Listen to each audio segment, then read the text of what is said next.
visit our bookstore because this thing, man, we need to sell some books so I can have some breathing room. Let's see.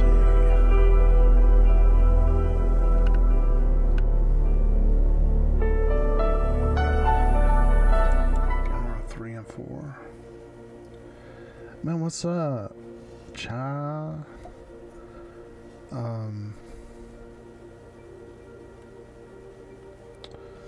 Let's get this show on the road.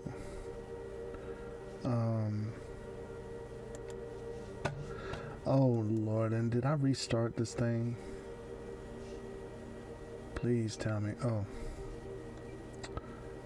Yeah, it's Shermlock Sholmes. Let's see.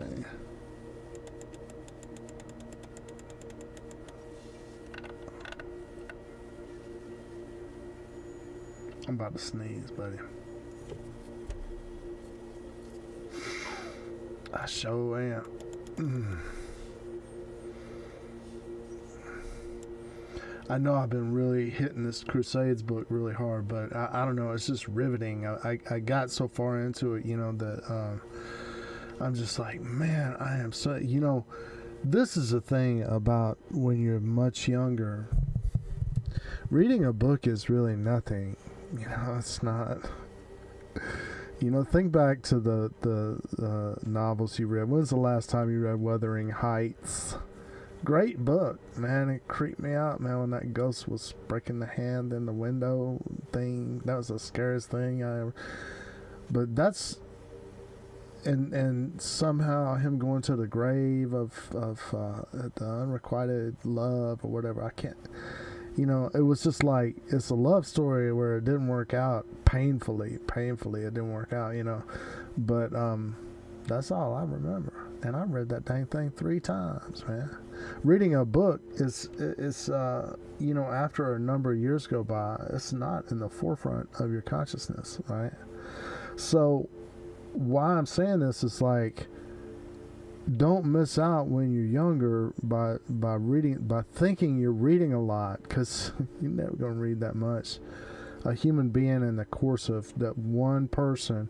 I mean, we're living longer now. We can read more in the course of our lifetime, but of all the knowledge that you could experience, that you need to experience or know and understand, you'll never be able to just scratch the surface of it. So what happened with me and what's tying into this conversation behind it is, I had read the Chronicle of the Fourth Crusade, Joinville and Vihardon, twice, I think. And I read this Stephen Howarth, the Knights Templar book about the Knights Templar, and I read some of the big Wikipedia articles on the when the Templars got too big and the church decided to suppress them and said they was worshiping some kind of false idols or something like that, and burn them at the stake. I've read those articles, in detail, but in picking up this Michaud 3-volume History of the Crusades, man, I'm just like, it blows my mind. There's a lot more information there than just the Vihardon. It turns out that, you think, and this is what I thought, there's nothing else extant except he was the only literate guy that observed the crusade and the burning of Constantinople. They set a bunch of fires and just devastated the old Eastern Roman Empire or whatever. Melted down the statuaries and into the cheap metals, to coin or whatever like that. Just real awful. You would think, yeah, maybe I'll believe that, but Vihardon is like, he's a crusader. It's also like a French noble and stuff like that. Not really the source that you want to read about some great human tragedy. And it turns out that in looking at the notes of Michaud's crusades, there's a bunch of people that wrote what was going on. And of course, it's logical that there would be, but I mean, from the other side, talking about, because they were Christian too, right? It was like what happened with that crusade is the Crusaders got down to Venice, and they made a deal with the leadership there. Venice, I think, wanted to put this Alexius on the throne over there, Dalmatia Way or something, across the water, in Constantinople. Wanted to put this guy on the throne. He's like, you help us install him on the throne over there, because he's our boy, right? And we will provide you with some troops and ships and stuff like that, and help you build what you need to go down to the Holy Land. But see, they just went over there and dived into Constantinople, which is also Christian. So the defenders of Christ or whatever, they just went over there and slaughtered and raped the defenders of Christ, just on the most ruthless, unbelievable scale that you could even imagine beyond it. Right now,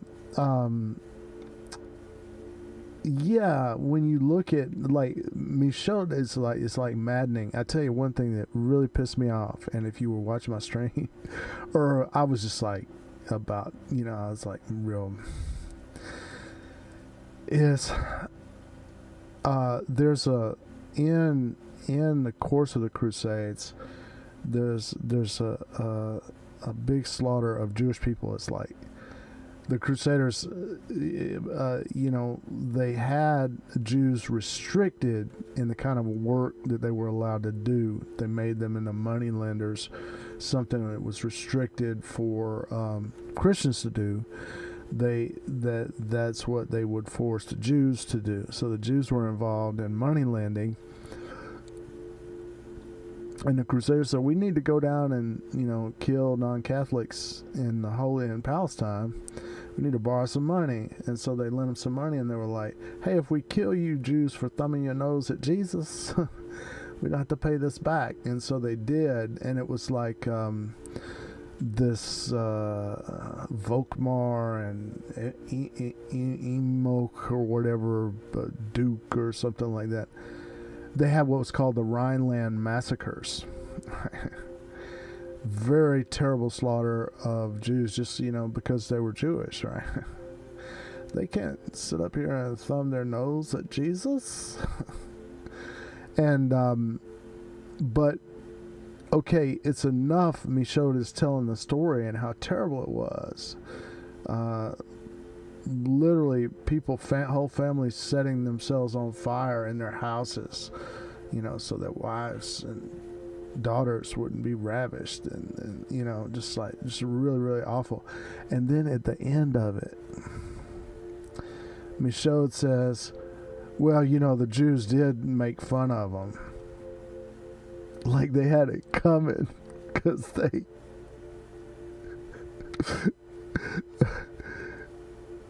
they're like, y'all being foolish, right? Going down there like this. It's not a good idea. And satirizing them. That's what he said. The Jews by their railleries, right?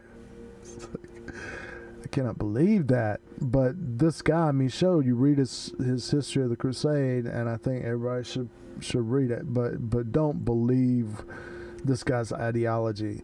Michaud's, he's like, basically the Crusades should have been a really good thing, and it just kind of turned out because we're all sinners and fall short of the glory of Jesus, right? It's like, no, dude, the Crusades from the start is like, let's reduce the population, let's move people off somewhere else, right? Get rid of them. Maybe they will die and never come back, right?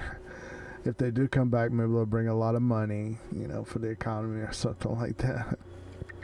But from the rock bottom, fascistic, murderous, like worthy of the lowest rabid rat packs kind of violence, and it to say it's like a march for the justice for Jesus. It's disgusting. And Michaud says stuff like that. Partake of the glory. You know, oh, the Italians decided they wanted to partake of the glory. Going to kill people that are not Catholic and steal their money. So, yeah, my Mad magazine has been falling behind a little bit. That was the point of that conversation with the attention deficit hyperactivity disorder demonstration, that I was demonstrationalizationalisms behind it, right? But,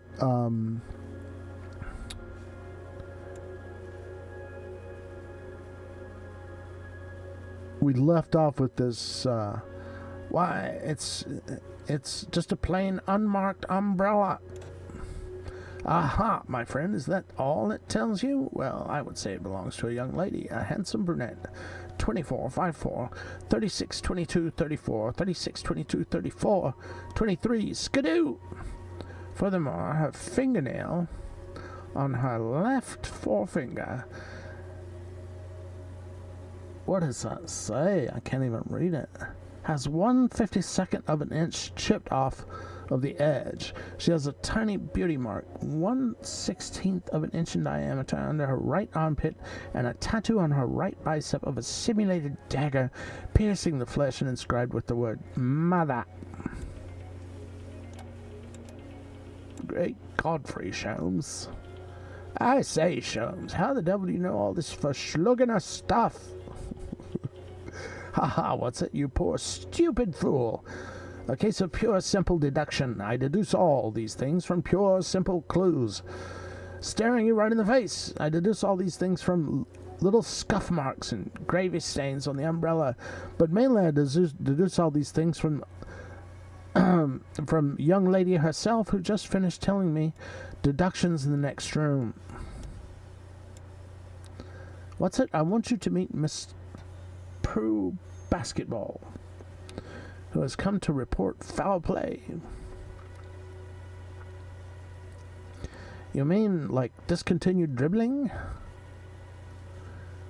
As I was saying, Mr. Sholmes, our family goes back a long way. However, the family curse goes back to 1600, when the black sheep of the family, Count Amateur Basketball, lived in Basketball Hall. Hamed.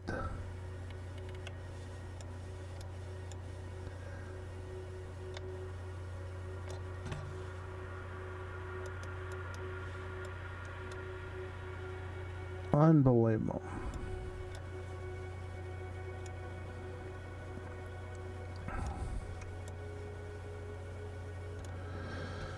Alright, so Mech Arena, man, that's what we gotta get going up in here. And I don't even have my player and play started yet.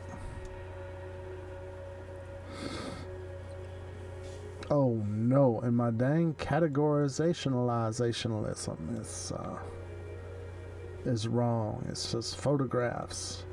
Okay, so I need to change this to Mech Arena. Life is so fun when you're playing Mech Arena. Riding around in a big go machina. Launching those rockets from the Helix track machina.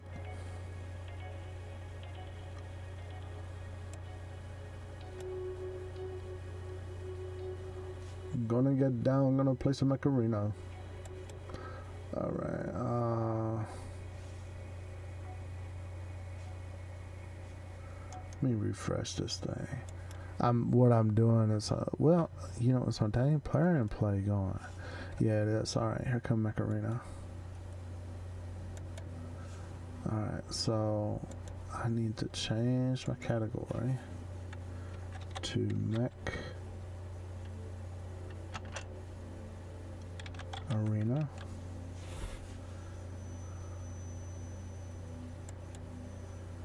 Robot Showdown, and hit done. There we go. My stream category has been updated. Alright. Yeah, now I don't know, man, if I got my brain together enough to even do this thing. But we're gonna try. That's what we're gonna do. We're gonna try.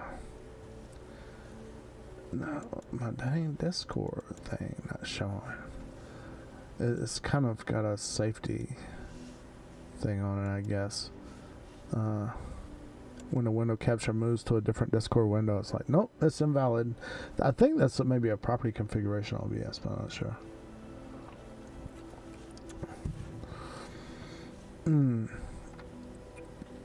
Now, oh, nightmare of nightmares. My dang text aloud is down. Man, I'm just looking around and it broke stuff left and broke stuff to the right. Sure it is. Oh, there's my hanger. Oh, claim.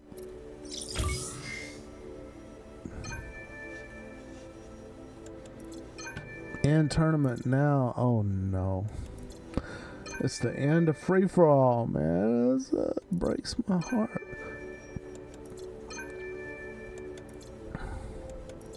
Y'all need to extend free for all longer until I'm sick of it.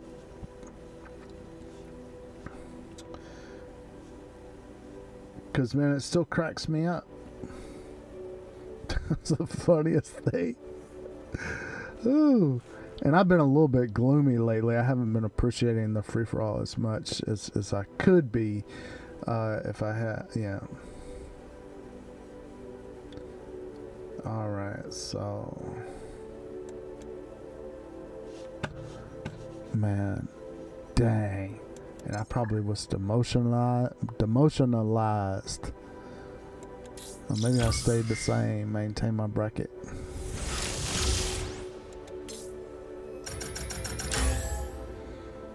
Oh, you mean I was a master? Oh,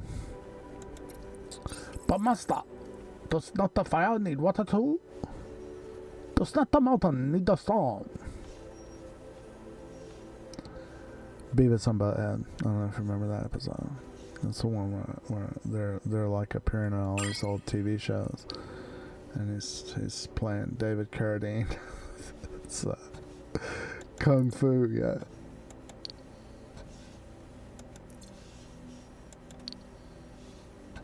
He's like, yeah. We're gonna kick some ass. Patience, my son. Have you forgotten your lesson so quickly? But master, does not the fire need water too? Does not the mountain need the storm?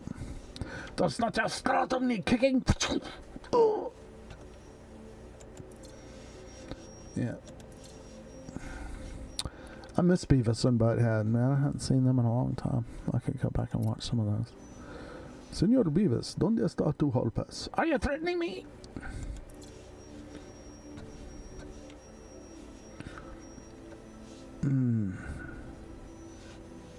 Mike Judge, a brilliant comedian, man. Just a lot of insight there. Alright, so I'm going to get going with this thing. Testing. 1, 2, 3. Testing. Here we go.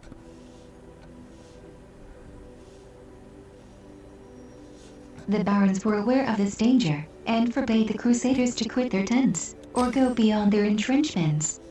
But such was the character of the French warriors that prudence, in their eyes, deprived valor of all its luster, and it appeared disgraceful to shun the fight in the presence and amidst the scoffs of an enemy. Scarcely had the Tartars appeared near the camp, when the sight of them made even the leaders themselves forget the orders they had issued only the night before. The Emperor and the Count of Blois flew to meet the enemy, put them to flight, and pursued them with ardor for the space of 2 leagues. But all at once the Tartars rallied, and in their turn charged the Christians. The latter, who believed they had gained a victory, were obliged to defend themselves in a country with which they were unacquainted. Their squadrons, exhausted by fatigue, were surprised and surrounded by the army of Joannes. Pressed on all sides, they made useless efforts to recover their line of battle, but had no power either to fly or resist the barbarians. The Count of Blois endeavored to retrieve his fatal imprudence by prodigies of valor. When seriously wounded, he was thrown from his horse amidst the enemy's ranks. One of his knights raised him up and wished to draw him out of the melee. "No," cried this brave prince, "leave me to fight and die." God forbid I should ever be reproached with having fled from battle. As he finished these words, the Count of Blois fell, covered with wounds, and his faithful squire died by his side. The Emperor Baldwin still disputed the victory. Man, why are these The slow ass bravest of people? his knights and barons followed him into the There you melee, go. and a horrible carnage marked their progress through the ranks of the barbarians. Peter Bishop of Bethlehem, Stephen wanna Count come of up here? Perche, Come on. Renaud de Montfleury, Matthew de Valancourt, Robert de Roncalli, and That's a a crowd of crappy lords mouse, and man. valiant warriors lost their lives in defending their sovereign. Baldwin remained almost alone on the field of battle, and 168 still continued fighting bravely. But at length, overpowered by numbers, he fell into the hands of the Bulgarians, who loaded him with chains. The wreck of the army retired in the greatest disorder, and only owed their safety to the prudent bravery of the Duke of Venice and the Marshal of Champagne, who had been left to guard the camp. In the night that followed the battle, the Crusaders raised the siege of Adrianople drop me and down. retook Come on, the give route me to my the dang. capital, amidst 1,000 dangers. Shoot. The Bulgarians and the Comans, proud of their victory, pursued without intermission the army they had conquered. This army, which had lost half of its numbers, was in great want of provisions, and had great difficulty in dragging along the wounded and the baggage. The Crusaders were plunged in a melancholy silence. Their despair was evident in their actions and on their countenances. At Rodesta they met Henry of Hainaut and several other knights, who were on their way from the provinces of Asia to join the army of Adrianople. The retreating Ooh, what you leaders got? related with tears their defeat and the captivity of 87,000 Baldwin. damage. All these warriors, who knew not what it was to be conquered, Oh, you expressed at annoying once me. their astonishment and their grief. They mingled their lamentations and tears, and raised their hands and eyes towards heaven, to implore the divine mercy. The Crusaders who returned from the shores of the Bosphorus addressed the Marshal of Romania, and weeping, Please. said to him, "Order us where the greatest danger exists, for we no longer wish to live. Are we not sufficiently unfortunate in not having come in time to succor our Emperor?" Thus the Knights of the Cross, though pursued by a victorious enemy, were still strangers to fear. The grief caused by the remembrance of their defeat scarcely allowed them to be sensible of the perils by which they were threatened. All the Crusaders, however, did not exhibit this noble degree of courage. Many knights 154, whom the Nardun is 169, Dang you. not willing to name, that he may not dishonor their memory, abandoned the banners of the army and fled to Constantinople. They related the disasters of the Crusaders, and, to excuse their desertion, drew a lamentable picture of the misfortunes that threatened the empire. All the Franks were seized with grief and terror, on learning they had no longer an emperor. The Greeks that inhabited the capital applauded in secret the triumph of the Bulgarians, and their ill-concealed joy still further increased the alarms of the Latins. A great number of knights, overcome by so many reverses, saw no safety but in flight, and embarked hastily on board some Venetian vessel. Ouch. In vain the legate of the Pope and several leaders of the army endeavored to detain them, Come back, threatening Johnny. them with the anger of God and Johnny the contempt of men. They renounced their own glory. They abandoned an empire founded by their arms, and went to Bless announce the captivity of Baldwin in the cities of the 90,000 West, damage where the from it. rejoicings for the first victories of the Crusaders were still being celebrated. In the meantime, Joannes continued his pursuit of the conquered army. The Greeks, united with the Bulgarians, took possession of all the provinces, and let the Latins know repose. Among the disasters of which contemporary history classic. has I wanna left us a read this deplorable more, account, Joannes. we must not forget the massacre of 20,000 Armenians. This numerous colony had left the banks of the Euphrates, and established themselves in the province of Natolia. After the conquest of Constantinople, they declared for the Latins, and when the latter experienced their reverses, finding themselves menaced and pursued by the Greeks, they crossed the Bosphorus and followed Henry of Hainaut, who was marching towards Adrianople. The Armenians took with them their flocks and their families. They drew, in carriages, all that they possessed that was most valuable, and had great difficulty, on their march across the mountains of Thrace, in keeping up with the army of the Crusaders. These unfortunate people were surprised by the Tartars, and, to a man, perished beneath the swords of a pitiless conqueror. The Franks 170 wept at the defeat and destruction of the Armenians, without being able to avenge them. They had nothing but enemies throughout the vast provinces of the empire. Beyond the Bosphorus, they only preserved the castle of Pages. On the European side, only Rhodes and Columbia. Their conquests in ancient Greece were not yet threatened by the Bulgarians. But these distant possessions only served to divide their forces. Henry of Hainaut, who took the title of regent, performed prodigies of valor in endeavoring to retake some of the cities of Thrace, and lost, in various combats, a great number of the warriors that remained under his banners.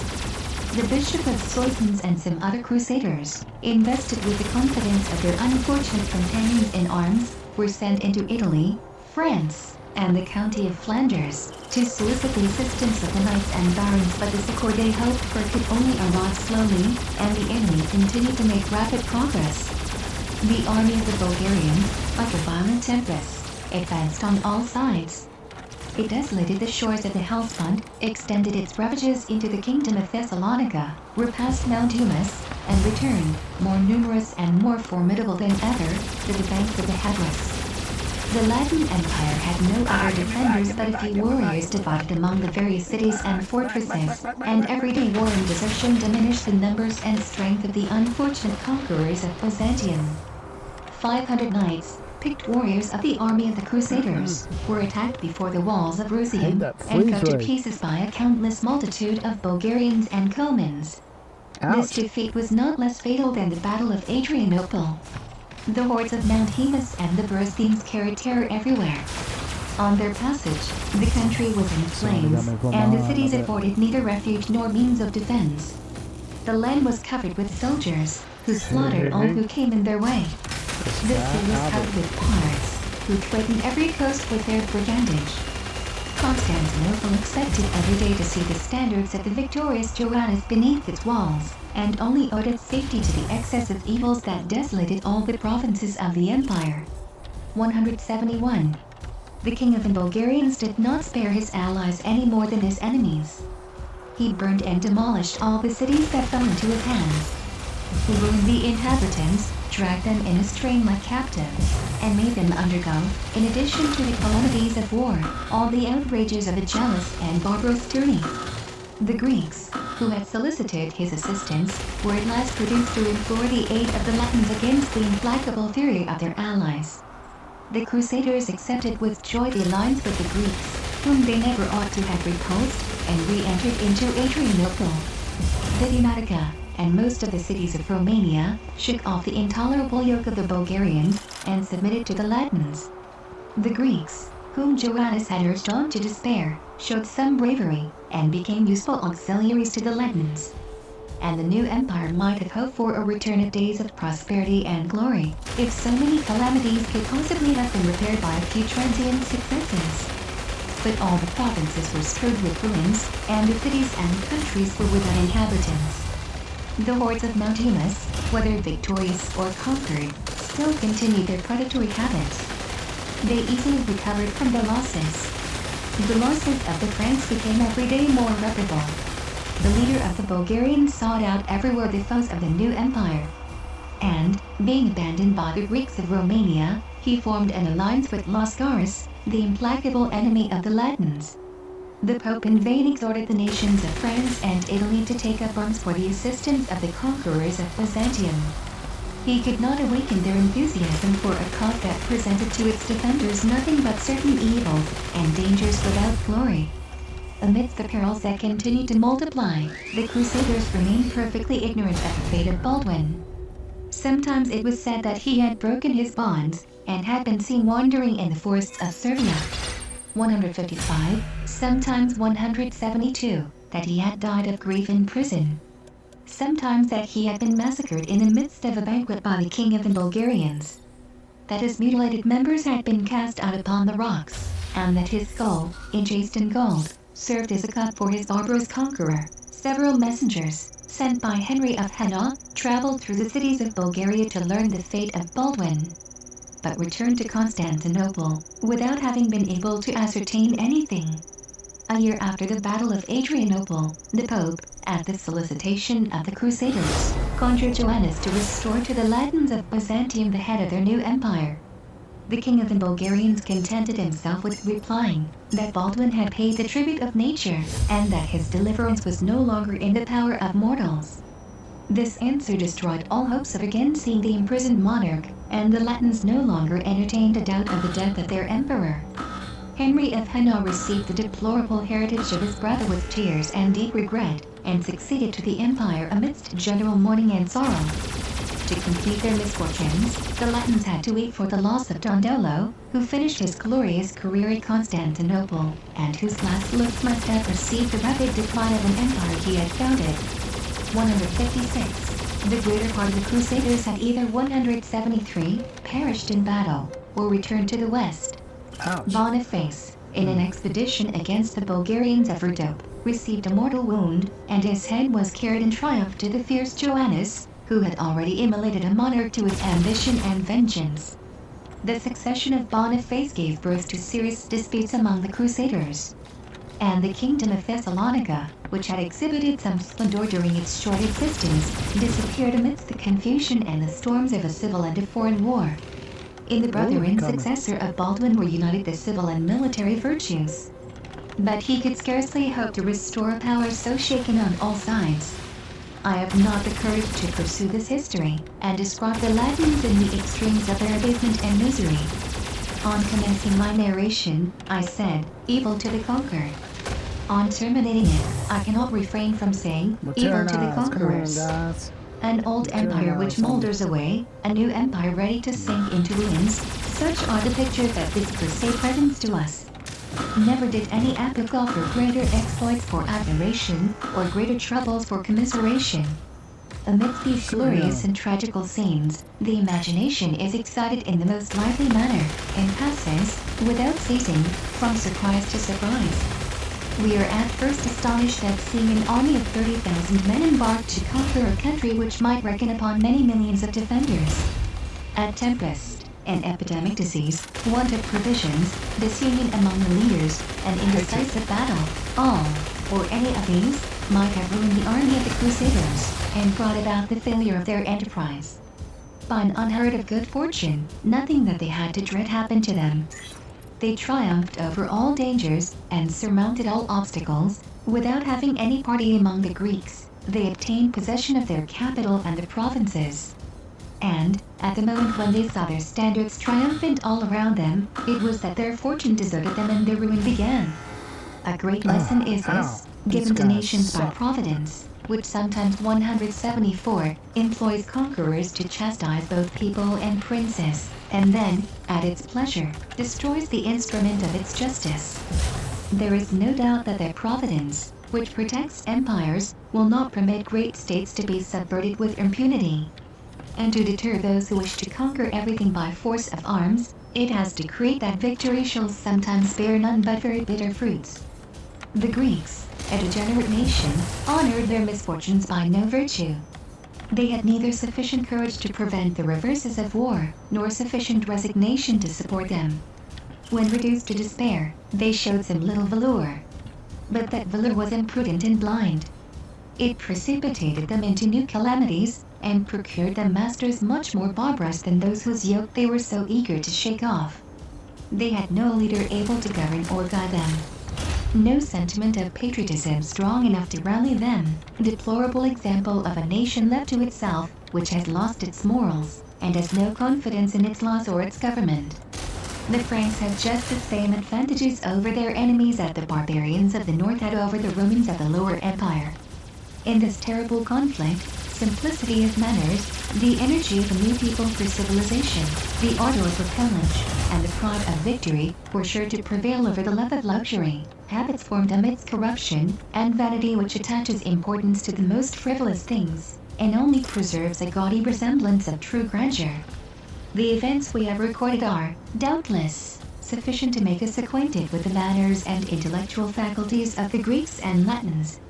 Two historians, however, who have served us as guides, may add by their style even, and the character of their works, to the idea that we form of the genius of the two races. The Greek Nicetas makes long lamentations over the misfortunes of the vanquished. He deplores with bitterness the loss of the monuments, the statues, the riches which minister to the luxury of his compatriots. His accounts, full of exaggeration and hyperboles, sprinkled all over with passages from the scriptures and profane authors, depart almost always from the noble simplicity of history, and only 175 exhibit a vain affectation of learning. Nicetas, in the excess of his vanity, 157, hesitates to pronounce the names even of the Franks, and fancies he inflicts a punishment upon them by preserving silence as to their exploits. When he describes the misfortunes of the empire, he can only weep and lament. But whilst lamenting, he is still anxious to please, and appears much more interested about his book than his country. The Marquis of Champagne does not pique himself upon his erudition, but even seems proud of his ignorance. It has been said that he could not write, and he himself confesses that he dictated his history. His narration, void of all spirit of research, but lively and animated, constantly recalls the language and the noble frankness of a Chevalier. Villehardouin particularly excels in the speeches of his heroes, and delights in praising the bravery of his companions. If he never names the Grecian warriors, it is because he did not know them, and did not wish to know them. The Marshal of Champagne is not affected by the evils of war, and only elevates his style to paint traits of heroism. The enthusiasm of victory alone can draw tears from him. When the Latins experienced great reverses, he cannot read, he is silent. And it may be plainly seen he has laid down his book to go and fight. 158. There is another contemporary historian, whose character may likewise assist us in forming a judgment upon the age in which he lived and the events he has related. Gunther, a monk of the Order of Citeaux, who wrote under the dictation of Martin Leix, expatiates upon the preachings of the Crusade, and on the virtues of his abbot, who placed 176, himself at the head of the Crusaders of the Diocese of Bale. When the Christian army directs its course towards the capital of the Greek Empire, Gunther remembers the orders of the Pope, and becomes silent. If he affords us a few words upon the second siege of Constantinople, he cannot conceal the terror which this rash enterprise creates in him. In his recital, the valor of the Crusaders scarcely attains a modest eulogy. The imagination of the historian is only struck by the difficulties and perils of the expedition. Filled with the most sinister presentiments, he constantly repeats that there is no hope of success for the Latins. When they are triumphant, his fears changed all at once into admiration. The monk celebrates with enthusiasm the unhoped-for success of the conquerors of Byzantium, among whom he never loses sight of his abbot, Martin Leix, loaded with the pious spoils of Greece. When reading the three histories contemporary with the expedition to Constantinople, we plainly perceive that the first belongs to a Greek brought up at the court of Byzantium, the second to a French knight, and the third to a monk. If the two first historians, by their manner of writing and the sentiments they express, give us a just idea of the Greek nation and the heroes of the West, the last may also explain to us the opinions and the character of the greater part of those crusaders, who were constantly threatening to quit the army after it had left Venice, and who, perhaps, were always mindful of the oath they had made to go to the Holy Land, because the name alone of Constantinople filled them with terror. There were, as may be plainly seen, but very few of these timid crusaders in the Christian army, and even these were governed by the general spirit that animated the knights and barons. Other crusades had been preached in councils. This crusade was proclaimed at tournaments. Thus the greater parts of the crusaders proved more faithful to the virtues and laws of chivalry than to the will of the Holy See. These warriors, so proud and so brave, were full of respect for the authority and judgment of the Pope. But, governed by honor, placed between their first vows and their word given to the Venetians, they often swore to deliver Jerusalem, and were led, without thinking of it, to the walls of Constantinople. 177, armed to avenge the cause of Christ, they became subservient to the ambition of Venice, to which republic they esteemed themselves bound by gratitude, and overturned the throne of Constantinople to pay a debt of 50,000 silver marks. The chivalric spirit, one of the peculiar characteristics of this war, and of the age in which it was undertaken, kept up in the hearts of the Crusaders ambition and the love of glory. In the early days of chivalry, knights declared themselves the champions of beauty and innocence. At first they were appealed to for justice against injuries and robberies. But some princes and princesses, deprived of their rights by force, came to demand of them the restitution of provinces and kingdoms, the champions of misfortune and beauty then became illustrious liberators and true conquerors. At the same time that a young prince came to implore the Crusaders to assist him in replacing his father upon the throne of Constantinople, a young princess, the daughter of Isaac, king of Cyprus, despoiled by Richard Coeur de Lion, repaired to Marseille to solicit the support of the Crusaders, who were embarking for Palestine. She married a Flemish knight and charged him with the task of recovering her father's kingdom. This Flemish knight, whose name history does not mention, but who belonged to the family of Count Baldwin, when he arrived in the east, addressed himself to the king of Jerusalem and demanded the kingdom of Cyprus of him. He was supported in his demand by the Chamberlain of Bruges and the greater part of his companions who had taken the cross. Amaury, who had received from the Pope and the Emperor of Germany the title of King of Cyprus, far from yielding to such pretensions, ordered the Flemish knight, John of Nassau, and their companions, to quit his dominions. The knights who had embraced the cause of the daughter of Isaac, abandoned the idea of retaking the kingdom of Cyprus, and without stopping in the Holy Land, turned their steps towards the banks of the Euphrates and the Orontes, to seek for other countries to conquer. Before there was a question of attacking Constantinople, we have seen a daughter of Tancred, the last king of Sicily, espouse a French knight, and transfer to him the charge of 178, avenging her family and establishing her claims to the kingdom founded by the Norman knights. Gauthier de Brienne, after his marriage, set out for Italy, furnished with 1,000 lovers Tournoi, and accompanied by 60 knights. Having received at Rome the benediction of the Pope, he declared war against the Germans, then masters of Apulia and Sicily. Got possession of the principal fortresses, 159, and appeared likely to enjoy the fruits of his victories in peace, when he was surprised in his tent, and fell, covered with wounds, into the hands of his enemies. He was offered his liberty upon the condition of renouncing his claim to the crown of Sicily. But he preferred the title of king to freedom, and allowed himself to die with hunger rather than abandon his rights to a kingdom which victory had bestowed upon him. This spirit of conquest, which appeared so general among the knights, might favor the expedition to Constantinople. But it was injurious to the Holy War, by turning the Crusaders aside from the essential object of the crusade.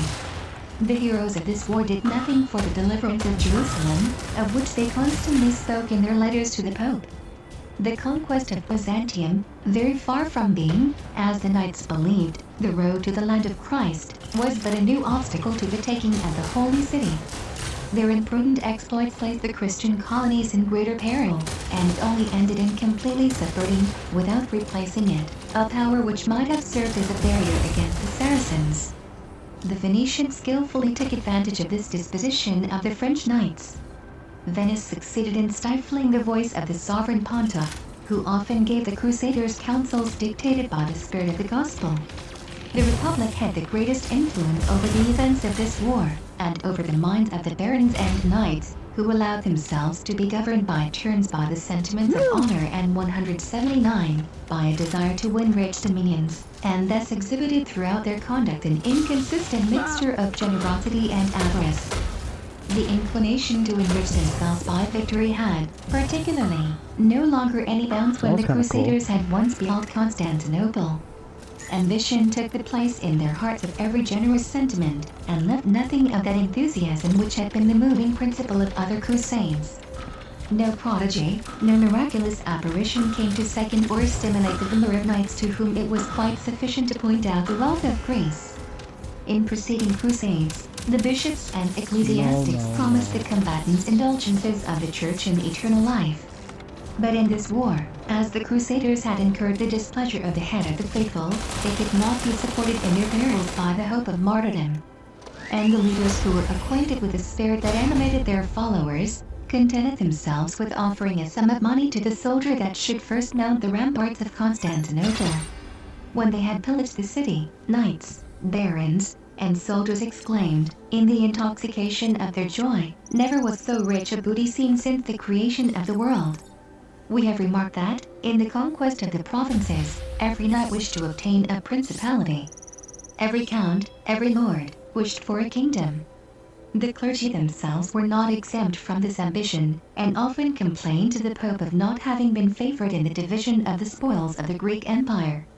To recapitulate, in a few words, our opinion of the events and consequences of this crusade, we must say that the spirit of the chivalry and the spirit of conquest at first gave birth to wonders, but that they did not suffice to maintain the crusaders in their possessions. This conquering spirit, carried to the most blind excess, did not allow them to reflect that among the greatest triumphs, there is a point at which victory and force themselves are powerless, if prudence and wisdom do not come to the assistance of valor. The Franks, their ancestors, who set out from the north to invade the richest provinces of the Roman Empire, were better seconded by fortune, but more particularly by their 180 own genius. Respecting the usages of the countries that submitted to their arms, they only beheld in the conquered fellow citizens and supporters of their own power.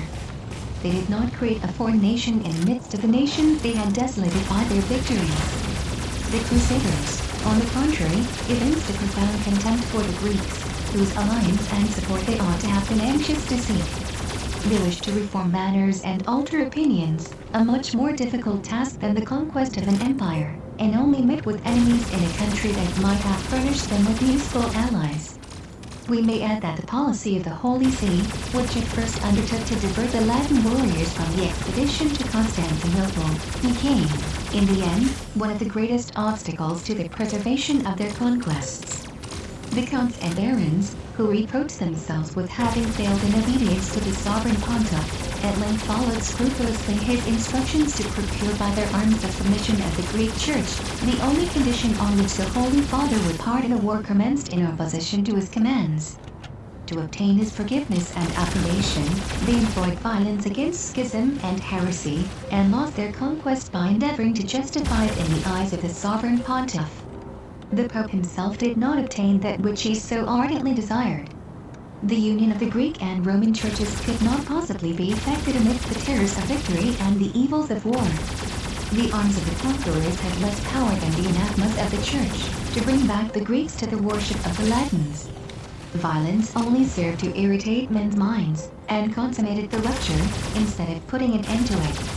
The remembrance of persecutions and outrages, a reciprocal contempt, an implacable hatred arose and became implanted between the two creeds, and separated them forever. History cannot affirm that this crusade made great progress in the civilization of Europe. The Greeks had preserved the jurisprudence of Justinian. The empire possessed wise regulations upon the levying of imposts and the administration of the public revenues. But the Latins disdained 181, these monuments of human wisdom under the experience of many ages. They coveted nothing the Greeks possessed but their territories and their wealth. Most of the knights took a pride in their ignorance, and amongst the spoils of Constantinople, attached no value to the ingenious productions of Greece. Amidst the conflagrations that consumed the mansions and palaces of the capital, they beheld with indifference large and valuable libraries given up to the flames. It must be confessed, however, that, in these great disasters the Muses had not to weep for the loss of any of the masterpieces they had inspired. If the conquerors knew not how to appreciate the treasures of genius, this rich deposit was not to be lost for their descendants. All the books of antiquity that were known in the time of Eustathius AD 750, Trends, and of which that learned philosopher made the nomenclature some centuries before the Fifth Crusade, enriched France and Italy at the revival of letters.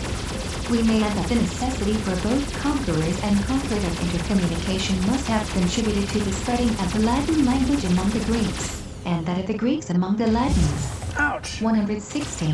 The people of 182. Greeks were obliged to learn the idiom of the clergy of Rome in order to make their petitions and complaints known.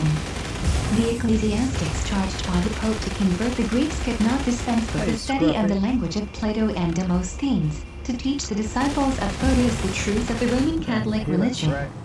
We have spoken of the destruction of the masterpieces of sculpture. We must admit, nevertheless, that some of them escaped the barbarism of the conquerors. The Phoenicians, more enlightened than the other crusaders, and born in a city constructed and embellished by the arts, caused several of the monuments of Byzantium to be transported into Italy. 4 horses of bronze, 161, which, amidst the revolutions of empires, had passed from Greece to Rome, from Rome to Constantinople, were sent to decorate the place of Street, Mark, Many ages after this crusade, they were doomed to be carried away from Venice, in its turn invaded by victorious armies, and again to return to the shores of the Adriatic, as eternal trophies of war, and faithful companions of victory. The Crusaders likewise profited by several useful inventions, and transmitted them to their compatriots. And the fields and gardens of Italy and France were enriched by some plants till that time unknown in the West. Boniface 183 sent into his marquisate some seeds of maize, which had never before been cultivated in Italy. A public document, which still exists, attests the gratitude of the people of Montferrat.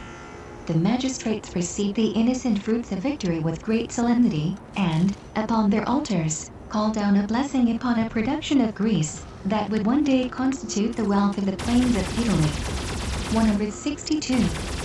Flanders, Champagne, and most of the provinces of France, which had sent their bravest warriors to the crusade, fruitlessly lavished their population and their treasures upon the conquest of Byzantium. We may say that our intrepid ancestors gained nothing by this wonderful war, but the glory of having given, for a moment, masters to Constantinople, and lords to Greece.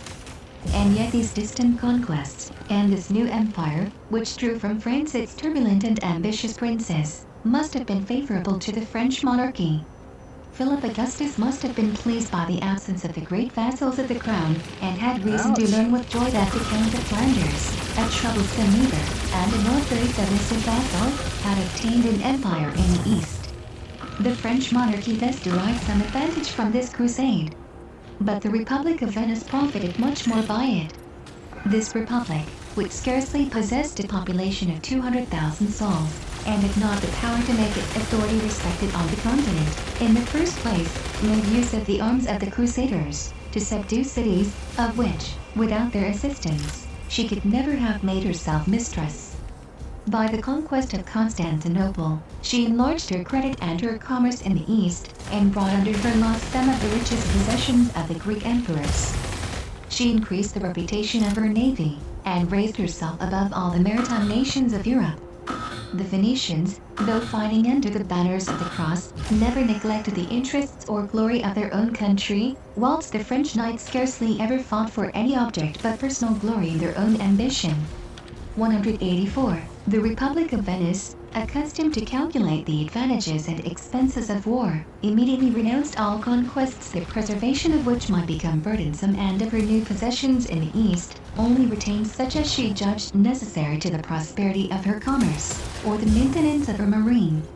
3 years after the taking of Constantinople, the Senate of Venice published an edict, by which it permitted any of the citizens to conquer the islands of the archipelago, yielding to them the proprietorship of all the countries they might subdue. After this there soon appeared princes of Naxos, dukes of Paros, and lords of Mycone, as there had been dukes of Athens, lords of Thebes, and princes of Achaia. But these dukes and princes were only vassals of the Republic. Thus Venice, more fortunate than France, made the valor and ambition of her citizens subservient to her interests. 185. Book XII. Sixth Crusade, AD 1200 to 1215. In the preceding books, the imposing spectacle has passed before our eyes of the fall of an old empire, and of the rise and rapid decline of a new one. The imagination of man loves to dwell upon ruins, and the most sanguinary catastrophes even offer him highly attractive pictures. We have reason to fear that our narration will create less interest, awaken less curiosity, when, after the great revolutions we have described, it will be our duty to turn our attention to the petty states the Christians founded in Syria, for the safety of which the nations of the West were constantly called upon to furnish warlike assistance. At the present day, we have great difficulty in comprehending that enthusiasm which animated all classes for the deliverance of the holy places, or that powerful interest that directed the thoughts of all to countries almost forgotten by modern Europe. 163. During the height of the fervor for the Crusades, the taking of a city or town of Judea caused more joy than the taking of Byzantium. And Jerusalem was more dear to the Christians of the West than their own countries. This enthusiasm, of which our indifference can scarcely form an idea, renders the task of the historian difficult, and makes him often hesitate in the choice of the events that history has to record. When opinions of 186, changed. Everything has changed with them. Glory itself has lost its splendor, and that which appeared great in the eyes of men seems only fantastical or vulgar. The historical epochs of our annals have become the objects of our most sovereign contempt. And when, without due reference to the ages of the holy wars, we wish to submit these extraordinary enterprises to the calculations of reason, we resemble those modern travelers who have only found a dribbling rivulet in the place of that famous Meander, of which the imagination of the ancients, and still more, the muse of Homer, had made a majestic river. That if we have no longer the task of describing the revolutions and fall of empires, the epoch of which we are about to trace a picture will still present to us but too many of those great calamities with which human life supplies history, whilst Greece was a prey to all the ravages of war. The most cruel scourges desolated both Egypt and Syria. The Nile suspended its accustomed course and failed to inundate its banks or render the harvests abundant.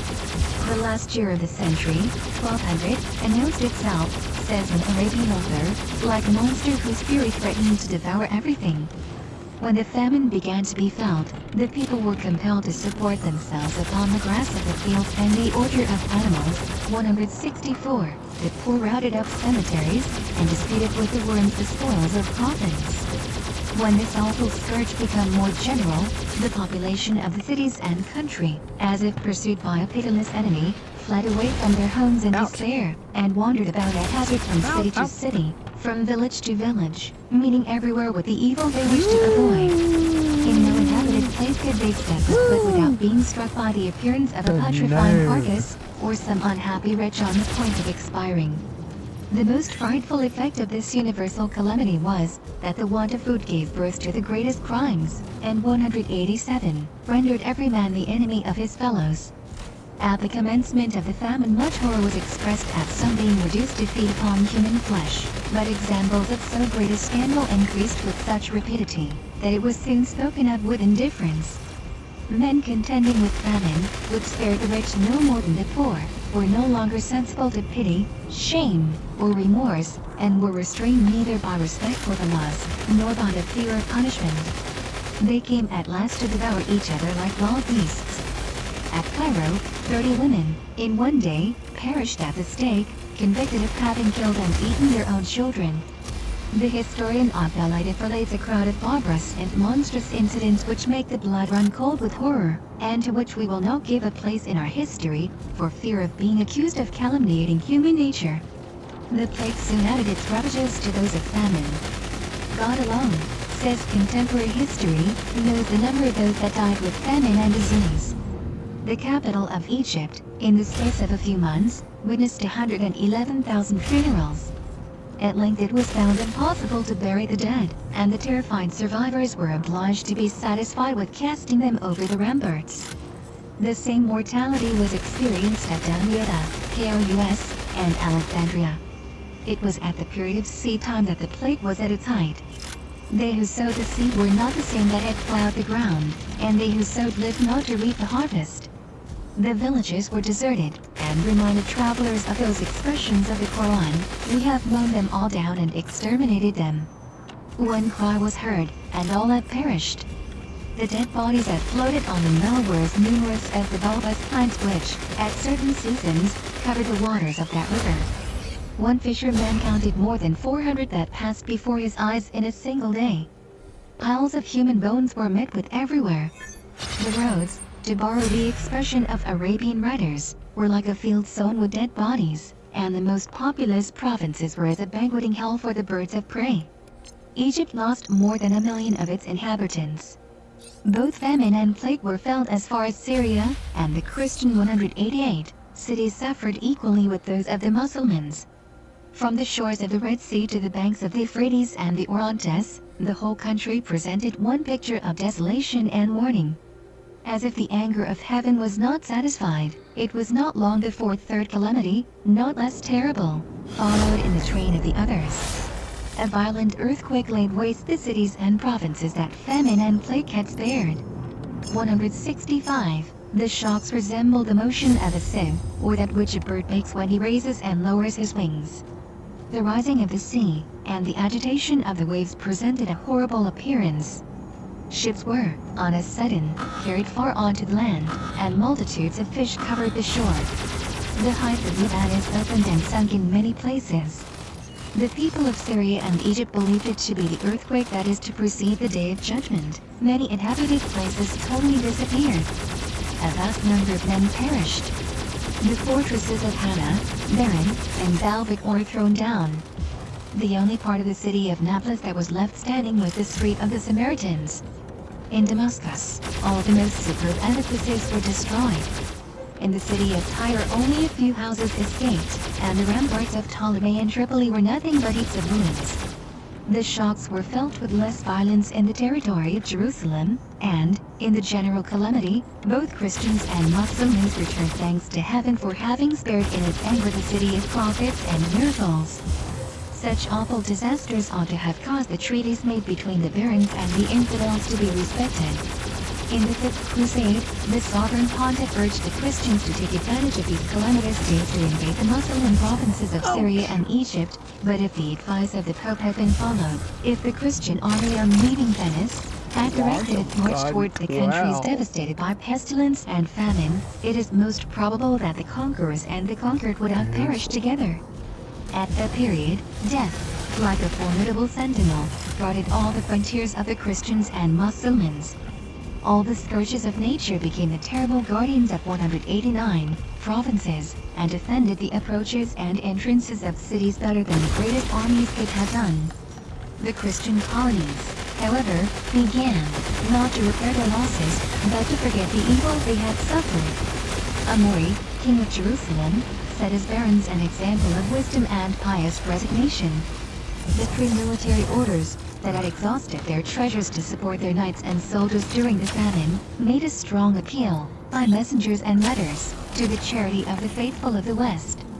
The Christian cities that had been destroyed by the earthquake were rebuilt, and the sums amassed by Falk of Nili, the preacher of the last crusade, were employed in restoring the walls of Ptolemy. As the Christians wanted laborers, they set the Muslim prisoners to work. Among the prisoners condemned to this service, history must not pass by the celebrated Persian poet Saadi, who had fallen into the hands of the Franks, whilst on a pilgrimage to Jerusalem. 166. The author of The Garden of Roses, and several other works, destined at a future day to obtain the admiration of the East and the West, was loaded with irons, led to Tripoli, and confounded with the crowd of captives employed in rebuilding the fortifications of that city. The truce which had been concluded with the infidels still subsisted. But either pretensions or quarrels daily arose that were frequently followed by hostilities. The Christians were continually kept under arms, and peace was sometimes as abundant in troubles and dangers as an open war would have been. There likewise prevailed, at this time, great confusion among the Christian colonies, and even among the Muslim powers. The Sultan of Damascus was at peace with the King of Jerusalem, whilst the Count of Tripoli, the Prince of Antioch, with the Templars and Hospitallers, were at war with the princes of Hamath, Edessa or some emirs of Syria. 167. Everyone, according to his 190 humor, took up or laid down his arms, without any power being sufficiently strong to enforce respect for treaties. No great battles were fought, but constant incursions upon the territories of enemies were made. Cities were surprised, countries were ravaged, and great booty obtained. Amidst these disorders, which were called days of truce, the Christians of Palestine had to lament the death of their king. Amori, according to the custom of the faithful, went to Kepha during Holy Week to gather palm, but fell sick on his pilgrimage, and returned to Ptolemy to die. Thus the scepter of the kingdom of Jerusalem again remained in the hands of Isabella, who had neither the power nor the ability necessary to govern the Christian states. At the same time, one of the sons of Bohemond, Prince of Antioch, fell under the daggers of assassins sent by the old man of the mountains. Bohemond III, at a very advanced age, was unable to avenge this murder. And, in addition, before he died, had the mortification of seeing war break out between his second son, Raymond, Count of Tripoli, and Levon, Prince of Armenia. The order of the Templars, as well as that of the Hospitallers, interested themselves in this quarrel, and were opposed to each other. the Sultan of Aleppo and the Turks from Asia Minor mixed themselves with the dissensions of the Christians, and took advantage of their divisions to ravage the territory of Antioch. 168. The Christian states of Syria received no more succors from the West. The remembrance of the evils that had ravaged the countries beyond the seas had damped the zeal and the ardor of pilgrims. The warriors of Europe, accustomed to face with coolness all the perils of war, had not sufficient courage to brave pestilence and famine. A great number of the barons and knights of Palestine themselves abandoned the land too long lay desolate, some to 191, repaired to Constantinople, and others to the kingdoms of the West. Innocent, who had up to this time made vain efforts for the deliverance of the holy places, and who could not overcome his regret at having seen great Christian armies fruitlessly dissipated in the conquest of Greece, still did not give up his vast designs. From the beginning of his reign, the sovereign pontiff had pointed out the Holy Land to the Christian nations as the road and the way of salvation. After the example of his predecessors, he not only called piety and virtue into the defense of the Christian colonies, but remorse and repentance. All who came to him to confess great sins were allowed but one means of expiating their crimes, crossing the sea to fight against the infidels. Among the sinners condemned to this sort of punishment history boasts the names of the murderers of Conrad, Bishop of Würzburg and Chancellor of the Empire. 169. The guilty having presented themselves before the Pope, barefooted, in drawers, and with halters round their necks, swore in the presence of the cardinals to pass their lives in the practice of the most austere mortifications, and to carry arms during 4 years against the Saracens. A knight, named Robert, scandalized the whole court of Rome by confessing in a loud voice that, being a prisoner in Egypt during the famine, he had killed his wife and daughter, to feed upon their flesh. The Pope imposed the most rigorous penances upon Robert, and ordered him, to complete the expiation of so great a crime, to pass 3 years in visiting the holy places. Innocent endeavored by such means to keep up the devotion of pilgrimages, which had given birth to the Crusades, 192, and might again revive the zeal and ardor for holy wars. According to the opinion which the sovereign pontiff sought to spread among the faithful, and by which he himself appeared penetrated, this corrupt world had no crimes for which God would not open the treasures of his mercy provided the perpetrators would take the voyage to the east. The people, however, were persuaded that the sins and errors of a perverse generation had irritated the God of the Christians, and that the glory of conquering the Holy Land was reserved for another and a better age, to a generation more worthy of attracting the eyes and the blessings of heaven. This opinion of the nations of the West was very little in favor of the Christians of Syria, who were daily making rapid strides towards their fall. Isabella, who only reigned over depopulated cities, died soon after her husband. A son that she had had by Amaury preceded her to the tomb. And the kingdom of Jerusalem became the heritage of a young princess, a daughter of Isabella and Conrad, Marquis of Tyre. The barons and knights that remained in Syria were more sensible than ever of the necessity of having at their head a prince able to govern them, and immediately set about choosing a husband for the young queen of Jerusalem. Their choice might have fallen upon one of themselves, but they feared that jealousy would give birth to fresh discords, and that the spirit of rivalry and faction would weaken the authority of him that should be called upon to govern the kingdom. The assembly resolved to seek a king in the west, and to address themselves to the country of a Godfrey and a Baldwins, to that nation that had furnished so many heroes to the Crusades, so many illustrious defenders of the Holy Land. This resolution of the barons of Palestine had not only the advantage of preserving peace in the kingdom of Jerusalem, but also that of arousing the spirit of the chivalry in Europe, and of interesting it in the cause of the Christians of the East. Aymer, Lord of Caesarea, and the Bishop of Ptolemy, crossed the sea, and went, in the name of the Christians of the Holy Land, to solicit Philip Augustus to send them a knight or a baron who might save the little 193, that remained of the unfortunate kingdom of Jerusalem. The hand of a young queen, a crown, and the blessings of heaven were the rewards held out to the bravery and devotedness of him who was willing to fight for the heritage of the Son of God. The deputies were received for the great honors at the court of the King of France. Although the crown they offered was nothing but a vain title, it not the less dazzled the imagination of the French knights. Their valorous ambition was seduced by the hope of acquiring great renown, and restoring the throne that had been founded by the bravery of Godfrey of Bouillon. Among the knights of his court, Philip greatly distinguished John of Brienne, 170, brother of Gauthier, 171, who died in Apulia with the reputation of a hero and the title of king. In his youth, John of Brienne had been destined for the ecclesiastical state. But, brought up in a family of warriors, and less sensible to the charms of piety than to those of glory, he refused to obey the will of his parents. My ear was And as his itching. father was inclined to employ force to constrain him, he sought a refuge against paternal anger in the monastery of Citeaux. John of Brienne was Ooh, mixed they're with a killing crowd of us so bad. Cenobites, and gave himself up, as they did, to fasting My and fault. mortification. The austerities of the cloister, however, did not at all assimilate with his growing passion for the noble occupation of arms. And often, amidst prayers and religious ceremonies, the images of tournaments and battles would distract his thoughts and disturb his mind. One of his uncles, having found him at the door of the monastery in a state very little suited to a gentleman, had pity on his tears, took him away with him, and encouraged his natural inclinations.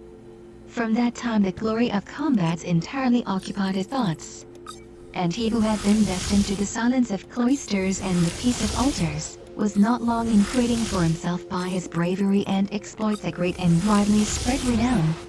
At the period of the last crusade, John of Brienne accompanied his brother in his attempt to obtain the kingdom of 194, Naples, and saw him perish whilst fighting for a throne that was to be the reward of the victor. He had the same fortune to guide his hopes, and the same dangers to encounter, if he espoused the heir of the kingdom of Jerusalem. He accepted with joy the hand of a young queen, for the possession of whose states he must contend with the Saracens. He charged the ambassadors to return and announce his speedy arrival in Palestine, and, full of confidence in the cause he was about to defend, promised to follow them at the head of an army. When Aymer of Caesarea and the Bishop of Ptolemy returned to the Holy Land, the promises of John of Brienne raised the depressed courage of the Christians, and, as it often happens in seasons of misfortune, they passed from despair to the most extravagant hopes. It was given out in Palestine that a crusade was in preparation, commanded by the most powerful monarchs of the West. And the report of such an extraordinary armament produced a momentary terror among the infidels. Malik Adel, who, since the death of Al-Aziz, reigned over Syria and Egypt, dreaded the enterprises of the Christians.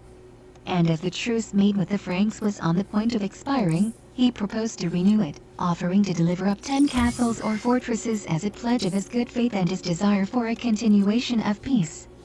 This proposal ought to have been welcomed by the Christians of Palestine. But the hopes of assistance from the West had banished all moderation and foresight from the councils of the barons and knights. The wiser part of the Christian warriors, among whom was the Grand Master of the Order of St. John, were of opinion that the truce should be prolonged. They reminded their companions that they had often been promised succor from the West, without his succor ever Who having would reached the want Holy Land. that? And that in the very last crusade, a formidable army, confidently expected in Palestine, had directed its march towards Constantinople. They added that it was not prudent to risk the chances of war upon the faith of a vain promise, and that they ought to wait the event before they formed a determination upon which might depend the safety or the ruin of the Christians of the East. These discourses were full of wisdom and good sense, but 195, as the Hospitallers spoke in favor of the truce, the Templars, with great warmth, declared for war. Such was, likewise, the spirit of the Christian warriors, that prudence, moderation, or, indeed, any of the virtues of peace, inspired them with a sort of disdain. For them reason was always on the side of perils, and only to speak of flying to arms was quite sufficient to win all their suffrages. The assembly of barons and knights refused to prolong the truce made with the Saracens. This determination became so much the more fatal, from the situation of France and Europe, which could scarcely allow John of Brienne to entertain the hope of accomplishing his promise of raising an army for the Holy Land. Germany was still agitated by the rival pretensions of Otho and Philip of Swabia. John of England labored under the curse of an excommunication, which interdict extended to his kingdom.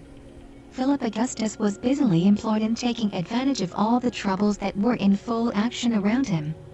On one side by endeavoring to extend his influence in Germany, and on the other by constant efforts to weaken the power of the English, who were masters of several provinces of his kingdom. John of Brienne arrived at Ptolemy with the train of a king, but he only brought with him 300 knights to defend his kingdom. His new subjects, however, still full of hopes, looked upon him no less as a liberator. His marriage was celebrated in the presence of the barons, the princes, and the bishops of Ptolemy. As the truce was about to expire, the Saracens resumed their arms, and disturbed the festivities of the coronation. Malik Adel entered Palestine at the head of an army, and the infidels not only laid siege to Tripoli, but threatened Ptolemy. The new king, at the head of a small number of faithful warriors, created great admiration for his valor in the field of battle. But he was not able to deliver the Christian provinces from the presence of a formidable enemy.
enemy. When the defenders of Palestine compared their scanty ranks with the multitude of their enemies, they sank at once into a state of despondency. And even those who so lightly scorned the thoughts of peace with the infidels, could not muster either strength or courage to oppose to their attacks. 196. Most of the French knights that had accompanied the new king, quitted the kingdom they had come to succor, and returned into Europe. The dominions of John of Brienne consisted of the city of Ptolemy alone, and he had no army to defend even that. He then began to perceive he had undertaken a perilous and difficult task, and that he should not be able to contend for any length of time against the united forces of the Saracens. Ambassadors were sent to Rome to inform the Pope of the pressing dangers of the Christian states in Asia, and once more to implore the support of the princes of Europe, and, above all, of the French knights. These fresh cries of alarm were scarcely heard by the nations of the West. The troubles which agitated Europe at the period of the departure of John of Brienne for Palestine were far from being allayed, and prevented France especially from lending any assistance to the Christian colonies. Languedoc and most of the southern provinces of the kingdom were then desolated by religious wars, which fully employed the bravery of the French knights and nobles. A spirit of inquiry and indocility, which had arisen among the faithful, and with which Saint Bernard had reproached his age, was making alarming progress every day. The most holy doctors had already many times expressed their grief at the abasement of the holy word, of which everyone constituted himself judge and arbiter, and which was treated, said Stephen of Tournai in his letters to the Pope, with as little discernment as holy things given to dogs, or pearls cast at the feet of swine. This spirit of independence and pride, joined to the love of paradox and novelty, to the decline of sound studies, and the relaxation of ecclesiastical discipline, had given birth to heresies which rent the bosom of the Church. The most dangerous of all the new sects was that of the Albigeois, 172, which took its name from the city of Albi, in which its first assemblies had been held. These new sectarians, being unable to explain the existence of evil under a just and good God, as the Manichaeans had done, adopted two principles. According to their belief, God had first 197 created Lucifer and his angels. Lucifer, having revolted from God, was banished from heaven, and produced a visible world, over which he reigned. God, to re-establish order, created his second son, Jesus Christ, to be the genius of good, as Lucifer had been the genius of evil. Several contemporary writers represent the Albigeois in most odious colors, and describe them as given up to all kinds of error. But this opinion must not be adopted in all its rigor by impartial history. For the honor of human nature, we feel bound to say that never did a religious sect dare to endeavor to win the approbation of mankind whilst presenting an example of depravity of morals, and that in no age, among no people, has a false doctrine ever been able to lead astray any number of men, without being supported by at least an appearance of virtue.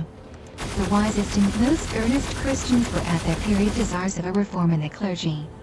But they were, says Bossuet, vain and proud minds, 173, full of bitterness, which, struck by the disorders that reigned in the Church, and more particularly among its ministers, did not believe that the promises of its eternal duration could possibly subsist amongst these abuses.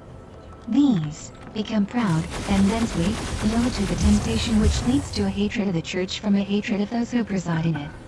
And as if the malice of man could annihilate the work of God, the aversion they had conceived for the teachers, made them hate at the same time both the doctrine they taught and the authority they had received from God. This disposition of men's minds gave the apostles of error a most deplorable ascendancy, and multiplied the number of their disciples. Among the new sectarians, the most remarkable were the Vaudois, or poor of Lyons, who devoted themselves to a state of idle poverty, and despised the clergy, whom they accused of living in luxury and voluptuousness. The Epiphanites, who boasted of being the only mystical body of Jesus Christ. The Papalitanes, who abhorred the Eucharist, marriages, and the other sacraments. The Amorists, whose teachers announced to the world the future 198 establishment of a purely spiritual worship, and denied the existence of a hell or a paradise, persuaded that sin finds in itself its own punishment, and virtue its own reward. as the greater part of these heretics exhibited a sovereign contempt for the authority of the Church, which was then the first of all authorities. All those who wished to shake off the yoke of divine laws, and those even to whom their passions rendered the restraint of human laws intolerable, came at length to range themselves under the banners of these innovators, and were welcomed by a sect anxious to increase and strengthen itself, and always disposed to consider as its partisans and defenders men whom society cast from its bosom, who dreaded justice, and could not endure established order. Thus the pretended reformers of the 13th century waltzed themselves affecting austerity of manners, and proclaiming the triumph of virtue and truth, admitted into their bosom both corruption and licentiousness, destroyed every regulation of authority, abandoned everything to the caprice of the passions, and left no bond to society, no power to morals, no check upon the multitude. The new heresies had been condemned in several councils. But as violence was sometimes employed in executing the decisions of the Church, persecution only tended to sour men's minds, instead of bringing them back to truth. Missionaries and papal legates were sent into Languedoc to convert the misled wanderers from the flock. But their preaching produced no fruit, and the voice of falsehood prevailed over the word of God. The preachers of the faith, whom the heretics reproached with their luxury, their ignorance, and the depravity of their manners, had neither sufficient resignation nor sufficient humility to support such outrages, or offer them as a sacrifice to Jesus Christ, whose apostles they were. Exposed to the scoffs of the sectarians, and gathering nothing from the labors of their missions but humiliation and contempt, they accustomed themselves to view the people they were sent to convert as personal enemies. And a spirit of vengeance and pride, which certainly came not from heaven, made them believe it was their duty to bring into the right road, by force of arms, all who had denied their power or resisted their eloquence. The sovereign pontiff, whose mind was constantly bent upon the 199 Asiatic War, hesitated at ordering a crusade to be preached against the Albigeois. But he was led away by the opinions of the clergy, perhaps also by that of his age, and at last promised to all Christians who would take up arms against the Albigeois the same privileges as those granted to the Crusaders against the Saracens. 174, Simon de Montfort, the 200, Duke of Burgundy, and the Duke of Nevers obeyed the orders of the Holy See. The hatred which this new sect inspired, but still more the facility of gaining indulgences from the sovereign pontiff without quitting Europe, drew a great number of warriors to the standards of this crusade. The Inquisition owes its birth to this war, an institution at once fatal to humanity, religion, and patriotism. Piles and stakes appeared on all sides, cities were taken by storm, and their inhabitants put to the sword. The violences and cruelties which accompany this unfortunate war have been described by those even who took a most active part in them. 175. The recitals, which we have great difficulty in believing, frequently resemble the language of falsehood and exaggeration.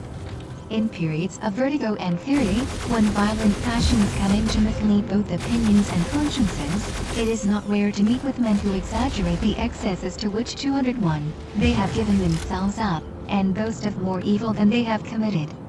For ourselves, the disastrous war against the Albigeois does not enter into the plan of this history, and if we have spoken of it here, it was only the better to describe the situation of France at this period, and the obstacles which then opposed themselves to all enterprises beyond sea.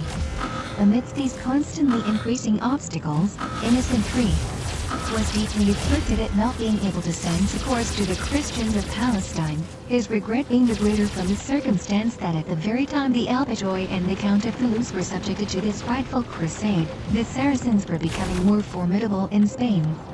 The King of Castile, threatened by an innumerable army, had just called upon all Frenchmen able to bear arms to come to his assistance.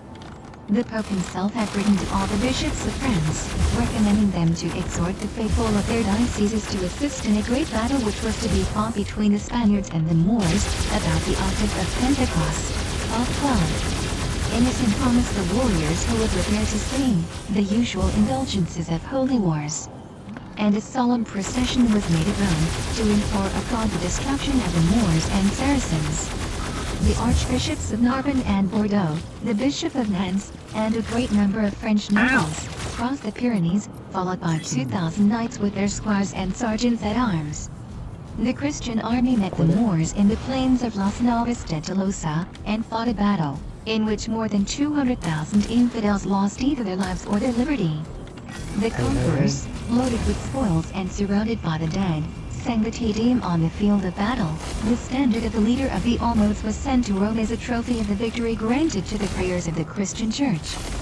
On learning the issue of the Battle of Tolosa, the sovereign pontiff, amidst the assembled inhabitants of Rome, offered up thanks to God for having scattered the enemies of his people, and at the same time prayed that heaven in its mercy would, in the end, deliver the Christians of Syria as it had just delivered the Christians of Spain. The head of the church renewed his exhortations to the 202, faithful for the defense of the kingdom of Jesus Christ. But amidst the troubles and civil wars that he himself had excited, he could gain no attention to the complaints of Jerusalem, and shed tears of despair at the indifference of the nations of the West. About this period such a circumstance was beheld as had never occurred even in times so abounding in prodigies and extraordinary events.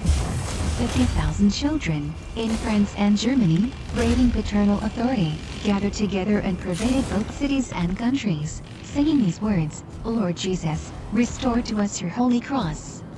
When they were asked whither they were going, or what they intended to do, they replied, "We are going to Jerusalem, to deliver the sepulchre of our Savior." Some ecclesiastics, blinded by false zeal, had preached this crusade. Most of the faithful saw nothing in it but the inspiration of heaven, and thought that Jesus Christ, to show his divine power, and to confound the pride of the greatest captains, and of the wise and powerful of the earth, had placed his cause in the hands of sinful and timid infancy.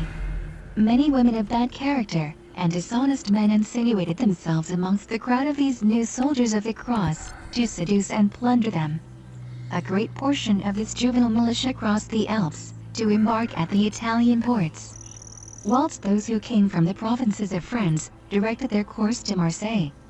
On the faith of a miraculous revelation, they had been made to believe that this year, 1213, the drought would be so great that the sun would dissipate all the waters of the sea, and thus an easy road for pilgrims would be opened across the bed of the Mediterranean to the coasts of Syria. Many of these young crusaders locked themselves in forests, then so abundant and large, and wandering about at hazard, perished with heat, hunger, thirst, and fatigue. Others returned to their homes, ashamed of their imprudence, saying, they really did not know why they had gone. Among those that embarked, some were shipwrecked, or given up to the Saracens, against whom they had set out to fight. Many, say the old chronicles, gathered the palms of martyrdom, and offered the infidels the edifying spectacle of the firmness and courage the Christian religion is capable of inspiring at the most tender age as well as at the more mature. 203.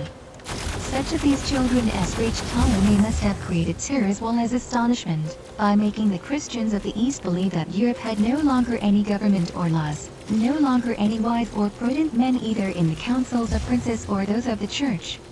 Nothing more completely demonstrates the spirit of these times than the indifference with which such disorders were witnessed. No authority interfered either to stop or prevent the madness.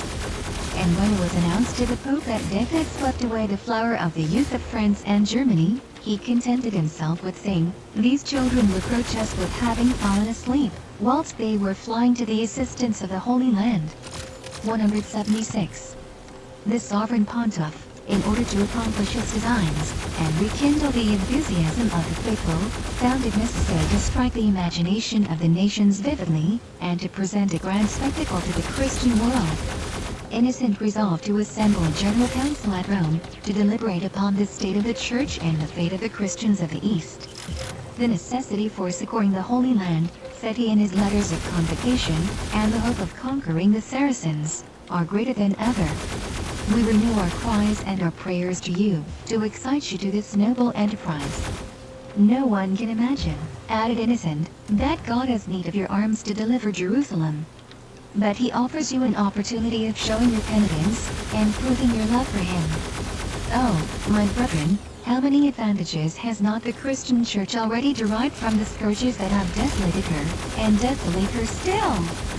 How many crimes have been expiated by repentance? How many virtues revived at the fire of charity? How many conversions are made among sinners by the complaining voice of Jerusalem, "Bless, Then, the ingenious mercy, the generous artifice of Jesus Christ, who seeks to touch your hearts, to seduce your piety, and is willing to owe to his misled disciples the victory which he holds in his all-powerful hand. 204, 177.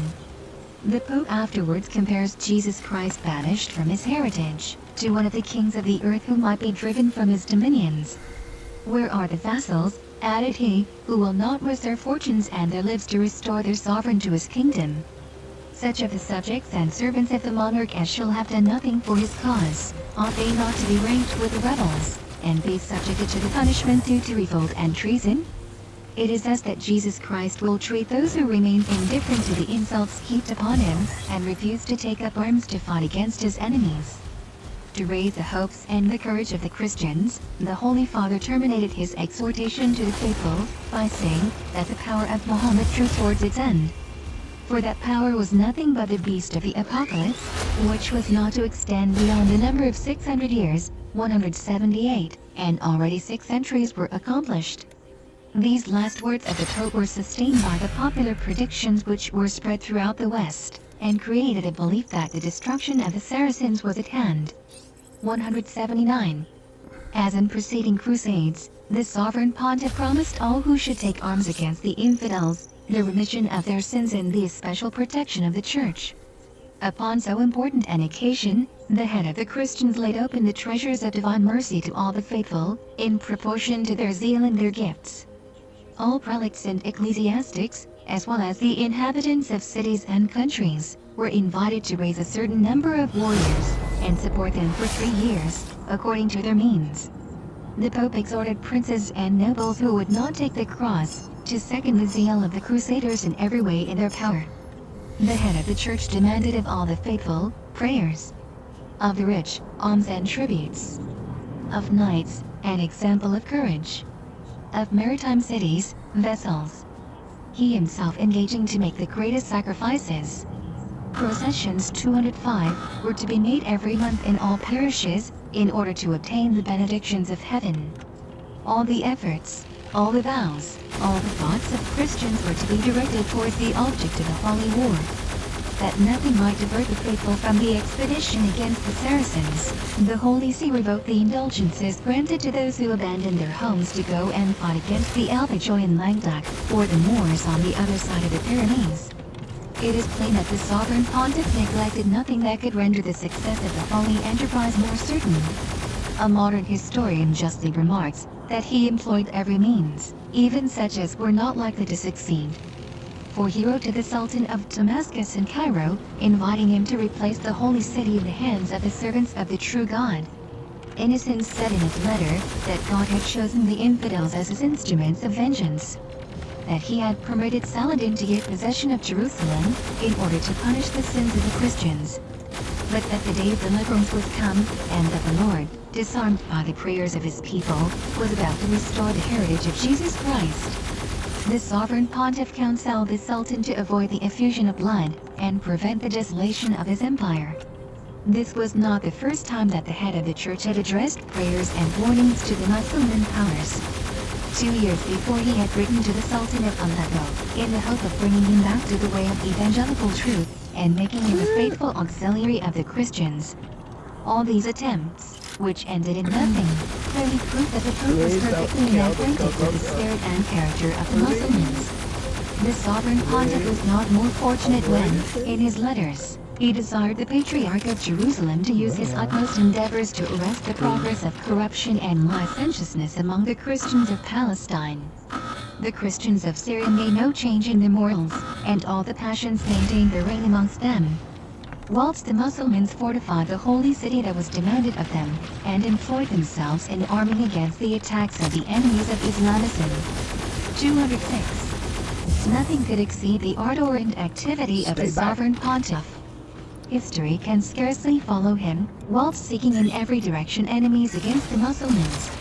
Appealing, by turns, to the Patriarchs of Alexandria and Antioch, and to all the princes of Armenia and Syria.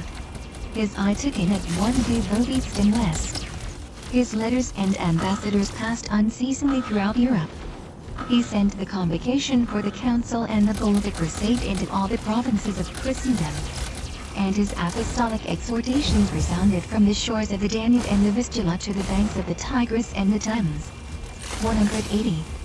Commissaries were chosen to make the decisions of the Holy See known to all Christians. Their mission was to preach the Holy War and reform manners, to invoke at the same time the knowledge of the learned and the courage of warriors.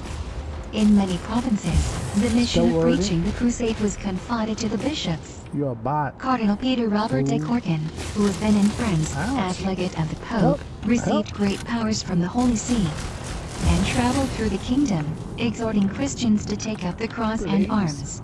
The Cardinal de Corcan had been in his youth a disciple of Falk of Milly and had gained great celebrity by his eloquence. The multitude flocked from all parts to hear so distinguished a preacher of the word, clothed in all the splendor of Romish power. The legate, says Fleury, had the power of regulating everything that was connected with tournaments, and, which will appear more singular, the faculty of granting a certain indulgence to those who were present at the sermons in which he preached the crusade. 207. Faithful to the spirit of the religion of Jesus Christ, the Cardinal de Corcan gave the cross to all Christians who asked for it, without reflecting that women, children, old men, the deaf, the blind, the lame, could not make war against the Saracens, or that an army could not be formed as the gospel composed the feast of the father of the family. Thus this liberty of entering into the holy bands, accorded without distinction or choice, only disgusted the barons and knights, and cooled the ardor of the common soldiers. 181. Among the orators whom the Pope associated with the Cardinal de Corcan, one of the most remarkable was James of Vitry, whom the Church had already placed in the rank of its celebrated doctors. Whilst he preached the crusade in the different provinces of France, 182, the fame of his virtues and talents extended even to the east. The canons of Ptolemy demanded him of the Pope as their pastor and bishop, and the wishes of the Christians of Palestine were immediately granted. James of Vitry, after having excited the warriors of the west to take arms, became afterwards a witness of their labors, and related them in a history which has come down to our times. The preaching of the Holy War awakened everywhere the charity of the faithful. Philip Augustus gave up the 40th part of its territorial revenues towards the expenses of the crusade, and a great number of nobles and prelates followed his example. 183, as boxes had been placed in all 208 churches to receive the alms of the charitable, these alms brought considerable sums into the hands of the Cardinal de Corcan, who was accused of having appropriated to himself the gifts offered to Jesus Christ.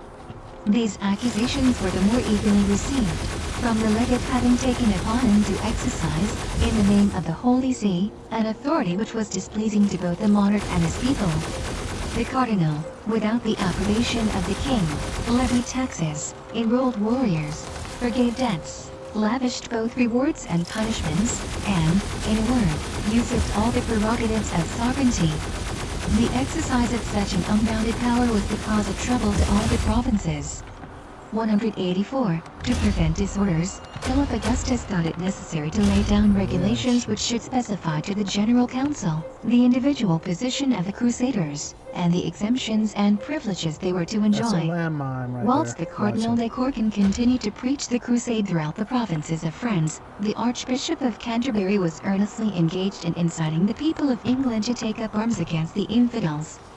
During a length of time, the Kingdom of England had been troubled by the violent contentions of the commons, the barons, and even the clergy, who had taken advantage of the excommunications 185, launched by the Pope against King John, to 209, obtain a confirmation of their liberties. The English monarch, when subscribing the conditions that had been dictated to him, had yielded much more to necessity and force than to his own inclinations. He wished earnestly to retract what he had granted, and in order to place his crown under the protection of the Church, he took the cross, and swore to go and fight against the Saracens. The sovereign pontiff placed faith in the submission and promises of the King of England, and after having preached a crusade against this prince, whom he accused of being an enemy of the Church, he employed the whole authority of the Holy See, and all the thunders of religion in his defense. King John had no other motive in taking the cross but to deceive the Pope, and obtain the protection of the Church. The sign of the Crusaders was assumed by him only as a means of preserving his power.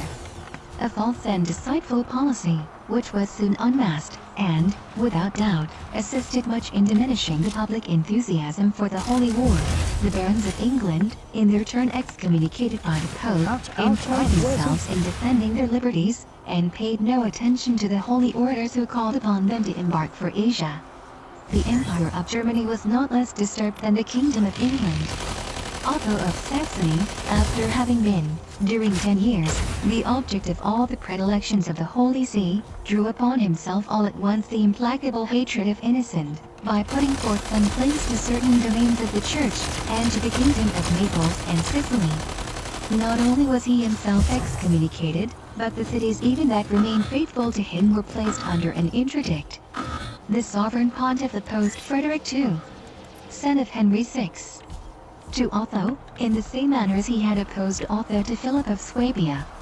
Germany and Italy were immediately in a state of agitation and trouble. Frederick, who was crowned king of the Romans at Aix-la-Chapelle, took the cross, from a sentiment of gratitude, and with hope of securing the support of the Holy See in ascending the imperial throne. Now, Otho meanwhile neglected no means of preserving the 210 empire, and resisting the views and undertakings of the court of Rome. He made war against the Pope, and allied himself with all the enemies of Philip Augustus, who had declared for Frederick.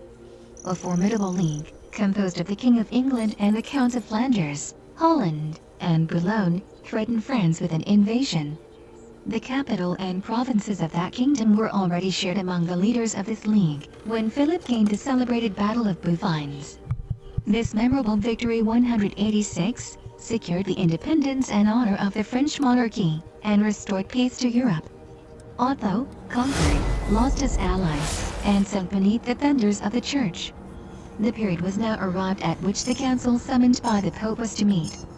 From all parts of Europe, ecclesiastics, nobles, princes, and the ambassadors of princes, repaired to the capital of the Christian world. The deputies from Antioch and Alexandria, with the patriarchs of Constantinople and Jerusalem, came to Rome to implore the support of the nations of Christendom. The ambassadors of Frederick, Philip Augustus, and the kings of England and Hungary, in the names of their sovereigns, came to take their places in the council.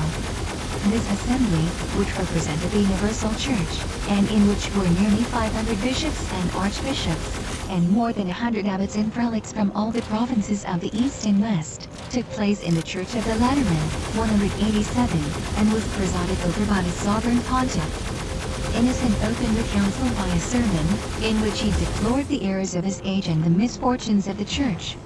After having exhorted the clergy and the faithful to sanctify by their morals the measures he was about to take against heretics and the Saracens, he represented Jerusalem as clothed in 211 mourning, exhibiting the chains of her captivity, and calling upon all the prophets to lend their voices to reach the hearts of the Christians. Oh, ye, said Jerusalem by the mouth of the pontiff, who pass along the public roads, behold, and see if ye have ever witnessed grief like mine. Hasten then all, O ye that love me, to deliver me from the depth of my miseries. I, who was the queen of all nations, am now subjected to a tribute. I, who was formerly filled with people, am now left desolate and almost alone. The roads of Shem mourn, because no one comes to my solemnities. My enemies have crushed down my head. All my sacred places are profaned. The holy sepulchre, once so splendid, is covered with disgrace. There, where of late the Son of God was adored, worship is now offered up to the Son of Perdition and Hell. The children of the stranger loathe me with outrages, and, pointing to the cross of Jesus, say to me, Thou hast placed thy trust in vile wood. We shall see whether this wood can save thee in the hour of danger. 188. Innocent, after having thus made the mourning Jerusalem eloquent, conjured the faithful to take pity on her misfortunes, and arm for her deliverance. He terminated his exhortation by these words, which breathed both his grief and his ardent zeal. My beloved brethren, I give myself up entirely to you. If you think it best, I promise to go in person with the kings, princes, and nations. You shall see if, by my cries and my prayers, I shall be able to excite them to fight for the Lord, to avenge the insults of the crucified, whom our sins have banished from the land wedded with his blood, and sanctified with the mystery of our redemption. The discourse of the pontiff was listened to in religious silence. But as Innocent spoke of several objects at the same time, and as his oratory was full of allegories, he did not at all succeed in awakening the enthusiasm of the assembly. The fathers of the council appear to be not less affected by the abuses introduced into the church than by the reverses of the Christians of the East. In the first place, the assembly employed itself in endeavoring to find means to 212, reform ecclesiastical discipline, and check the progress of heresy. Ow. In a declaration of faith, the council explained the doctrine of Christians and recalled to their minds the symbol of evangelical belief. Red Hots. They opposed truth to error, persuasion to violence, and the virtues of the gospel to the passions of sectarians and innovators. Happy would it then have been for the Christian Church if the Pope had followed this example of moderation. And if, whilst defending the rights of religion, he had not forgotten the rights of sovereigns and humanity. By an apostolic decree, proclaimed amidst the council, Innocent deposed the Count of Toulouse, who was considered the protector of heresy, and gave his states to Simon de Montfort, who had fought against, or rather slaughtered the Alpha Joy. Innocent could not pardon the Count of Toulouse for having provoked the war which had agitated Christendom, and suspended the execution of his designs for the Eastern Crusade. The violent policy of the sovereign pontiff aimed at striking terror into all heretics, and encouraging Christians to arm for the cause of Jesus Christ and that of his vicar upon earth. After having condemned the new errors, and pronounced the enactment of the Church against all who strayed from the way of the faith, the pontiff and the fathers of the council gave their attention to the Christians of the East, and the means of promptly succoring the Holy Land. All the dispositions expressed in the Bull of Convocation were confirmed. It was decreed that all ecclesiastics should pay the 20th of their revenues towards the expenses of the crusade, that the Pope and the cardinals should pay the 10th of theirs, and that there should be a truce of 4 years among all Christian princes.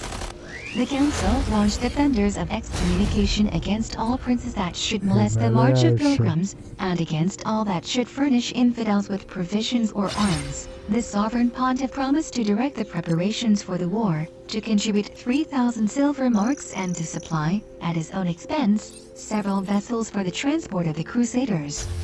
The decisions of the council and the speeches of the Pope 213 made a profound impression upon the minds of the Western Christians.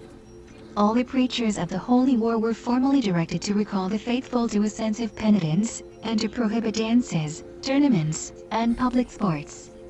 To reform morals and to revive in all hearts the love of religion and virtue. They were commanded, after the example of the sovereign pontiff, to make the complaints of Jerusalem resound in the palaces of princes, and to earnestly solicit monarchs and nobles to assume the cross, so that the people might be induced to do so likewise. The decrees concerning the holy wars were published in all the churches of the West. In several provinces, particularly in the north of Europe, the prodigies and miraculous apparitions that had excited enthusiasm at the period of the First Crusades again became common. Luminous crosses appeared in the heavens, and made the inhabitants of Cologne and the cities in the vicinity of the Rhine believe that God favored the holy enterprise, and that the divine power promised the defeat and ruin of the infidels to the arms of the crusaders. The orders redoubled their ardor and zeal to engage the faithful to take a part in the holy war. From the pulpits imprecations were poured forth against the Saracens, always accompanied by a repetition of the words of Christ, "I am come to establish war." The eloquence of prelates, bishops, and pastors had no other aim than summoning all Christian warriors to arms. The voices of preachers were not the only trumpet calls. Poetry herself, who had but recently revived in the southern provinces of France, chose the holy expeditions as the themes of her songs. And the profane muse of the troubadours mingled their notes with the animated words of the sacred orders. The Piers di Auvergne, the Ponces de Capdo, the Folquets de Romano, ceased to sing the love of ladies and the courtesy of knights, to celebrate in their verses the sufferings of Christ and the captivity of Jerusalem. "The times are come," said they, "in which it will be seen who are the men worthy of serving the Eternal. God now calls upon the valiant and chivalrous.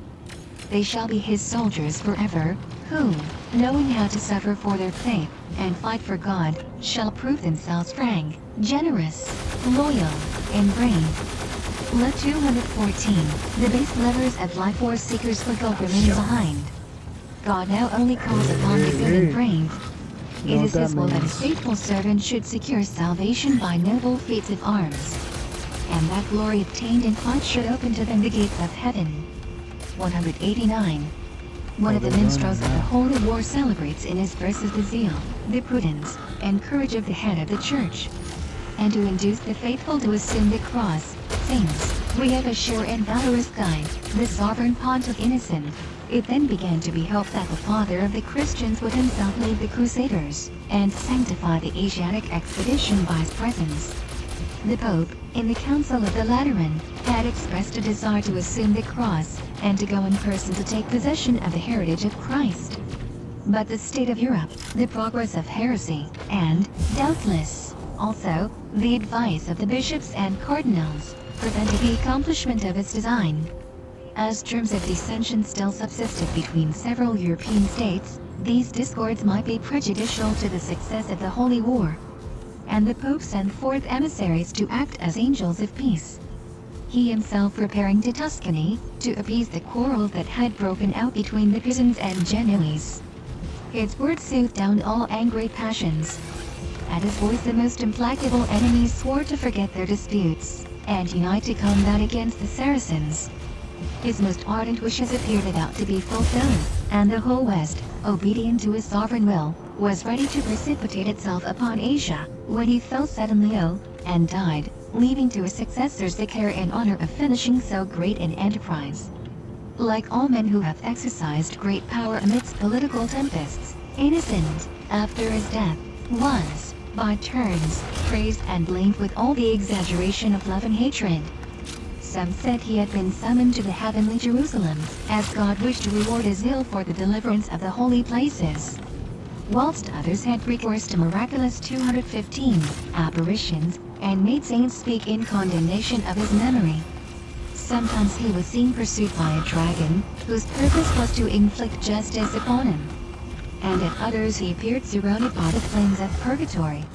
Europe had been in a constant state of trouble during his pontificate.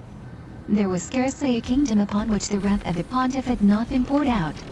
And so many excesses, so many misfortunes had embittered men's minds, that it was natural they should take a pleasure in believing that the Vicar of Christ upon earth was expiating in another life the crimes of this.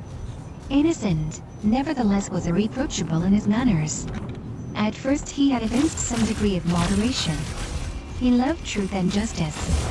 But the unhappy condition of the Church, the obstacles of all kinds which he met with in his spiritual 190 government, irritated his character, and drove him to the excesses of a violent policy.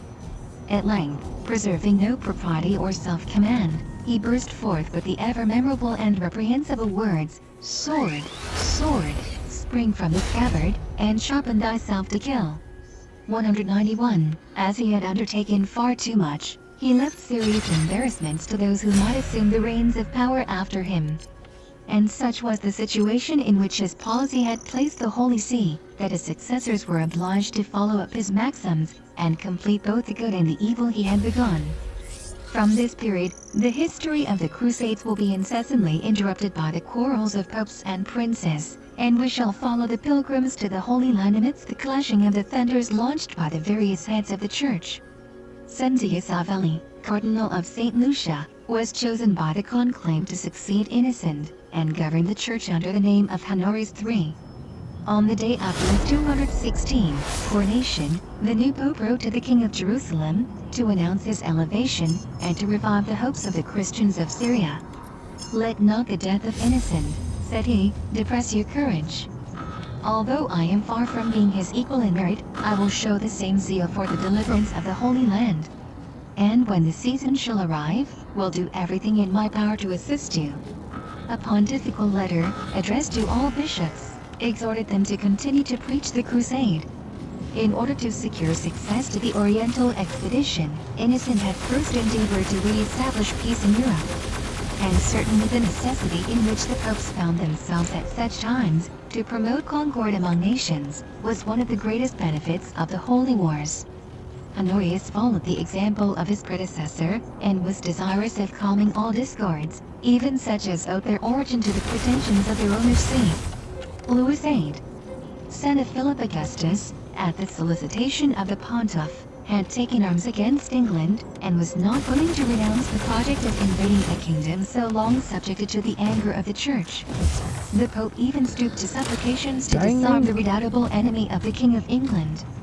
He hoped that England and France, after having suspended their hostilities, would unite their efforts for the deliverance of the holy places. But these hopes were never accomplished. Henry III ascended the throne of England after the death of John, and took the cross to secure the favor of his sovereign pontiff. But he had no idea of quitting his kingdom. The King of France, constantly occupied with the war against the Albigeois, and perhaps also with the secret designs of his ambition, satisfied himself with expressing the greatest respect for the authority of the Holy See, but took no part in the crusade. 217-192. Most of the bishops and prelates of the kingdom, whom the sovereign pontiff had entreated to present an example of devotedness, exhibited much greater eagerness and zeal on this occasion than the barons and knights. Many of them took the cross, and prepared to set out for the east. Frederick, who owed the imperial crown to the protection of the church, renewed, in 2 solemn assemblies, his oath to make war against the Saracens. The example and promises of the emperor, whatever doubt might be entertained of their sincerity, had a powerful effect over the princes and people of Germany. The inhabitants of the banks of the Rhine, those of Friesland, Bavaria, Saxony, and Norway, the dukes of Austria, Moravia, Brabant, and Limburg, the counts of Juliers, Holland, De Witt, and Loo, with the Archbishop of Mainz and the bishops of Bamberg, Versailles, Strasbourg, Munster, and Utrecht, emulatively ranged themselves under the banners of the cross, and prepared to quit the West. Among the princes who took the oath to fight against the Mussulmans was Andrew II, King of Hungary. Bela, the father of the Hungarian monarch, had made a vow to go to the Holy Land. But not having been able to undertake the pilgrimage, he had, on his deathbed, required his son to accomplish his oath. Andrew, after having taken the cross, was for a long time detained in his states by the troubles to which his ambition had given birth, and which he had great difficulty in suppressing. Gertrude, whom he had married before the Fifth Crusade, made enemies of the whole court and nobility by her pride and her intrigues. This imperious princess 193 committed such extraordinary insults against the magnates of the kingdom, and inspired them with so violent a hatred, that they formed conspiracies against her life, and 218 introduced murderers even into her palace. Disorders and misfortunes without number followed these crimes, the greatest of which, doubtless, was the impunity of the guilty. In such circumstances, policy would certainly have pointed it out to the King of Hungary, as his duty, to remain in his own states. But the spectacle of so many unpunished crimes, without doubt, alarmed his weakness, and strengthened his desire of getting at a distance from a court filled with his enemies. Like his mother, the widow of Bela, 194, he expected to find in the places consecrated by the sufferings of Christ, an asylum against the griefs which beset his life. The Hungarian monarch might likewise think that the holy pilgrimage would make him more respected by his subjects, and that the Church, ever armed in favor of royal crusaders, would defend the rights of his crown better than he himself could. He resolved at length to perform the vow he had made before his dying father, and earnestly set about preparations for his departure for Syria. Andrew then reigned over a vast kingdom, Hungary, Dalmatia, Croatia, Bosnia, Galicia, and the province of Vladimir obeyed his laws, and paid him tribute. And throughout all these provinces, so lately enemies to the Christians, the Crusades were preached. Hordes wandering amidst forests, listened to the complaints of Shin, and swore to fight against the infidels. Among the nations of Hungary, who, a century before, had been the terror of the pilgrim companions of Peter the Hermit, a crowd of warriors eagerly took the cross, and promised to follow their monarch to the Holy Land. Vessels and fleets for the transport of the Crusaders were equipped in all the ports of the Baltic, the Ocean, and the Mediterranean. And yet, at the very same time, a crusade was being preached against the inhabitants of Prussia, who still remained in the darkness of idolatry. Poland, Saxony, Norway, and Livonia armed their warriors to overthrow the idols of paganism on the banks of the Oder and the Vistula, whilst the other nations of the West were preparing to make war against the Saracens in the plains of Judea and Syria. the still savage people of Prussia, separated by their 219, religion and their customs from the other inhabitants of Europe, presented in the center of Christendom, in the 13th century, a living picture of ancient paganism, and of the superstitions of the old nations of the North. Their character and their manners are worthy of fixing the attention of both the historian and his readers, fatigued, perhaps, by the constant repetition of the preaching of holy wars, and the distant expeditions of the Crusaders. Much discussion has taken place concerning the origin of the ancient inhabitants of Prussia, and we have nothing on this head but conjectures and systems. The Prussians were, in person, like the Germans. 195, blue eyes, a spirited and lively look, ruddy cheeks, a lofty stature, a robust form, and light hair. This resemblance to the Germans was produced by climate, and not by the mixture of the nations. The inhabitants of Prussia had more affinity with the Lithuanians, whose language they spoke, and whom they imitated in their dress. They lived by the chase, fishing, and the flesh of their flocks. Agriculture was not unknown to them. Their mares furnished them with milk, their sheep with wool, their bees with honey. In commercial transactions they had very little to do with money, to prepare flax and leather, to split stones, to sharpen their arms, and to fashion yellow amber, constituted the whole of their industry.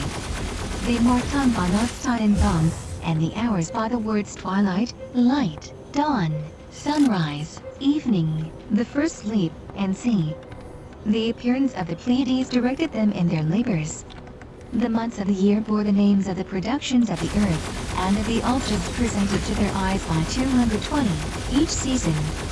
They knew the month of crows, the month of pigeons, that of cuckoos, of the green birch trees, of the linden trees, of corn, of the departure of the birds, of the fall of leaves, and sea. Wars, the conflagrations of great forests, hurricanes, and inundations, formed the principal epochs of their history.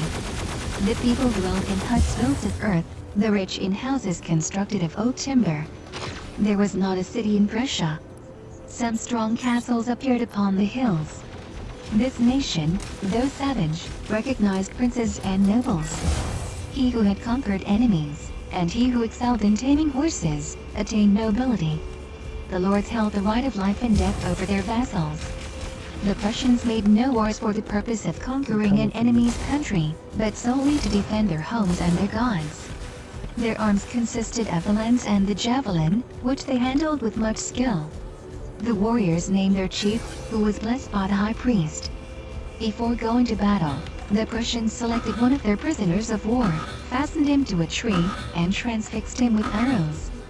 196, they believed in omens. The eagle, the white pigeon, the crow, the stork, the bustard, promised victory. The stag, the wolf, the lynx, the mouse, the sight of a sick person, or even of an old woman, announced defeats or reverses. When presenting their hand, they offered peace. When swearing to treaties, they placed one hand upon their breast and the other upon the sacred oak. When victorious, they tried their prisoners of war, and the most distinguished among them expired at the stake, a sacrifice to the gods of the country. Amidst all their barbarous customs, the Prussians had the reputation of respecting the laws of hospitality. The stranger and the shipwrecked mariner were sure to find an asylum and succor among them. Intrepid in war, simple and mild in peace, grateful but vindictive, respecting misfortune. 221, they had more virtues than vices, and were only corrupted by the excess of their superstition. The Prussians believed in another life. They called hell, Pekla. Chains, thick darkness, and fetid waters constituted the punishment of the wicked. In the Elysian fields, which they called Workus, beautiful women, banquets, delicious drink, dances, soft couches, and fine clothes were the rewards of virtue. In a place called Remove, arose a flourishing oak, which had witnessed the passage of 100 generations, whose colossal trunk contained 3 images of their principal gods. The foliage stained and dripped with the blood of immolated victims. There the high priest had established his abode, and there administered justice. The priests alone ventured to approach this holy place. The guilty slunk from it trembling. Perkinas, the god of thunder and fire, was the first among the deities of the Prussians. Well, He that had the solved that countenance of an problem. angry man, his beard was curled, and his head was surrounded with flames. The people called claps of thunder, the march or steps of Perkinas. Near the Grove of Remove, on the banks of a sulphurous spring, an eternal fire burned in honor of the god of thunder. Near Perkinas, Patrobas got appeared, 3 in the form of a guys young in man, there. wearing a crown of wheat ears. He was adored as the god of waters and rivers. He preserved mankind from the scourge of war, and presided over the pleasures of peace. By a strange contradiction, they offered up to this specific divinity the blood of animals, and that of the captives slaughtered at the foot of the oak. Sometimes children were sacrificed to him. The priests consecrated the serpent to him, as symbolical of fortune. Beneath the shade of the sacred tree was still another idol, called Pykalos, the god of the dead. He bore the form of an old man, with gray hair, hollow eyes, and a pale countenance, his head enfolded in a shroud. His altars were heaps of human bones. The infernal deities were obedient to his laws. Oh no. He inspired both grief and terror. A fourth divinity, Come on, Tom. Kirko, whose You know image you want ornamented to. the branches of the oak of Remove, furnished mankind with the necessaries of life. Every year, at autumnal seed time, his image was renewed. It consisted of a goat skin, elevated 222, upon a pole 8 feet high, crowned with blades of thorn. The priest sacrificed upon the stone, honey, milk, and the fruits of the earth, whilst the youth of both sexes formed a circle round the idol. The Prussians celebrated several other festivals during spring and summer, in honor of the same god. At the Spring Festival, which took place on the 22nd of March, they addressed Kirko in these words: "It is thou who hast chased away winter, and brought fair and fine days back to us. By thee the gardens and the fields rebloom. By thee the forests and the woods resume their verdure." The inhabitants of Prussia had a crowd of other gods, whom they invoked for their flocks, their bees, the forests, the waters, harvest, commerce, the peace of families, and conjugal happiness. A divinity with 100 eyes watched over the threshold of houses. One god guarded the yard, another the stable. The hunter heard the spirit of the forest howl amidst the treetops. The mariner recommended himself to the god of the sea. Lema was invoked by women in labor, and spun the lives of mankind. Tutelary divinities arrested the progress of conflagrations, caused the sap of the birch trees to flow, guarded roads, and wakened workmen and laborers before the dawn of day. The air, the earth, the waters were peopled by gnomes or little gods, and with ghosts and goblins, which they called Arvins. It was believed by all that the oak was a tree dear to the gods, and that its shade offered an asylum against the violence of men or the assaults of destiny. In addition to the oak of Remove, the Prussians had several other trees of the same kind, which they considered the sanctuaries of their divinities. They consecrated also linden trees, firs, maples, and even whole forests. They held in reverence fountains, lakes, and mountains. They adored serpents, owls, storks, and other animals. In short, in the countries inhabited by the Prussians, all nature was filled with divinities, and, up to the 14th century, it might be said of a European nation, as Boschwitz said of ancient paganism, everything there was God, except God himself. That's what it was. A long time before the Was not me. Crusades, Saint Adalbert had left his native country, Bohemia, to penetrate into the forests of Prussia, and endeavor to convert the Prussians to Christianity. 223, but his eloquence, his moderation, or his charity, could not disarm the fury of the priests of Perkinas. Adalbert died, pierced with arrows, and received the palm of martyrdom. Other missionaries shared the same fate. Their blood arose against their murderers, and the report of their death, together with an account of the cruelties of a barbarous people, everywhere cried aloud upon the Christians of the north for vengeance.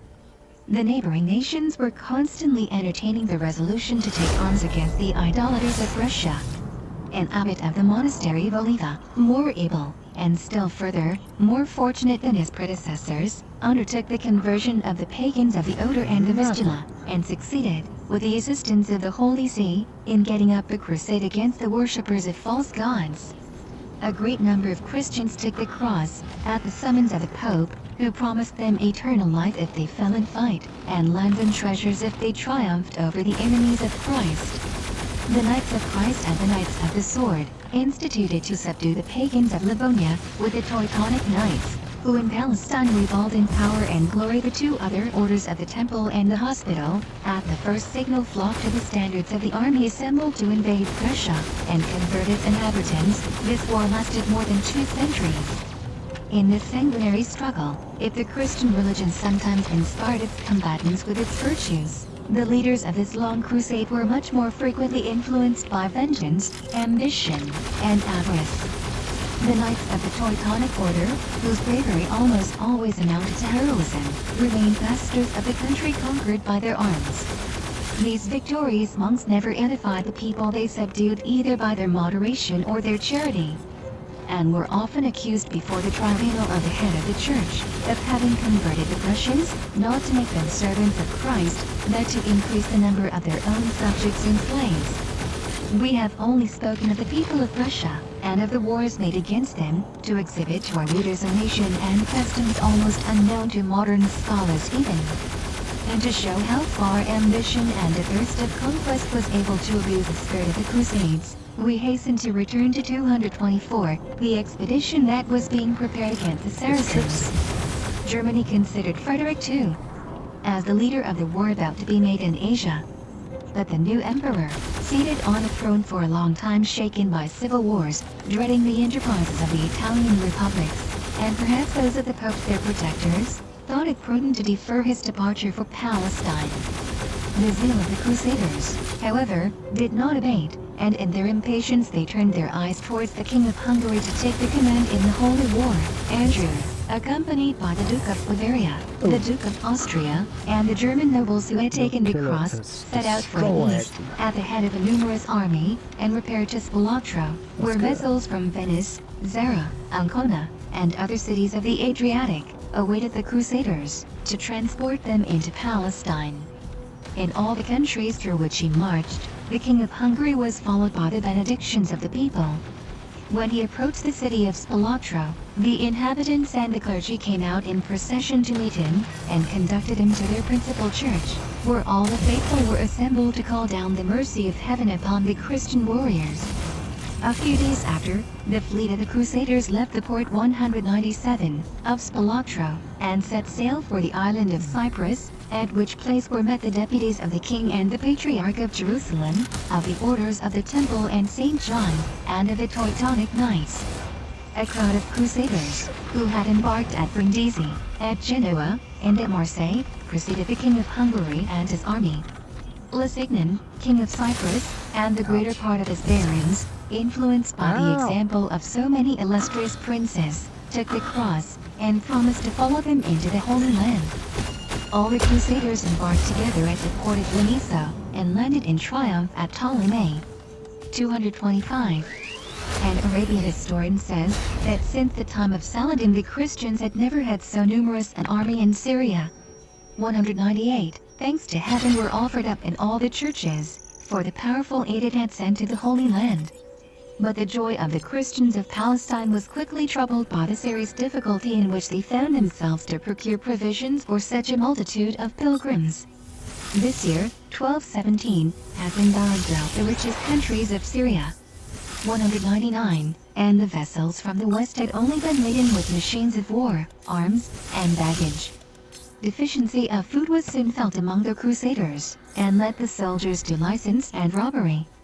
The Bavarians committed the greatest disorders, pillaging houses and monasteries, and devastating the neighboring country. The leaders had no other means of re-establishing order and peace in the army, but by giving the signal for war against the Saracens. And, to save the lands and dwellings of the Christians, they proposed to their soldiers to ravage the cities and territories of the infidels. The whole army, commanded by the kings of Jerusalem, Cyprus, and Hungary, encamped on the banks of the torrent of Sison. The Patriarch of the Holy City, in order to strike the imagination of the Crusaders, and prevent their forgetting the object of their enterprise, repaired to the camp, bringing with him a portion of the wood of the true cross, which he pretended to have been saved at the Battle of Tiberias. The kings and princes came out, barefooted, to meet him, and received with respect the sign of redemption. This ceremony rekindled the zeal and enthusiasm of the Crusaders, whose ardent desire now was to fight for Christ.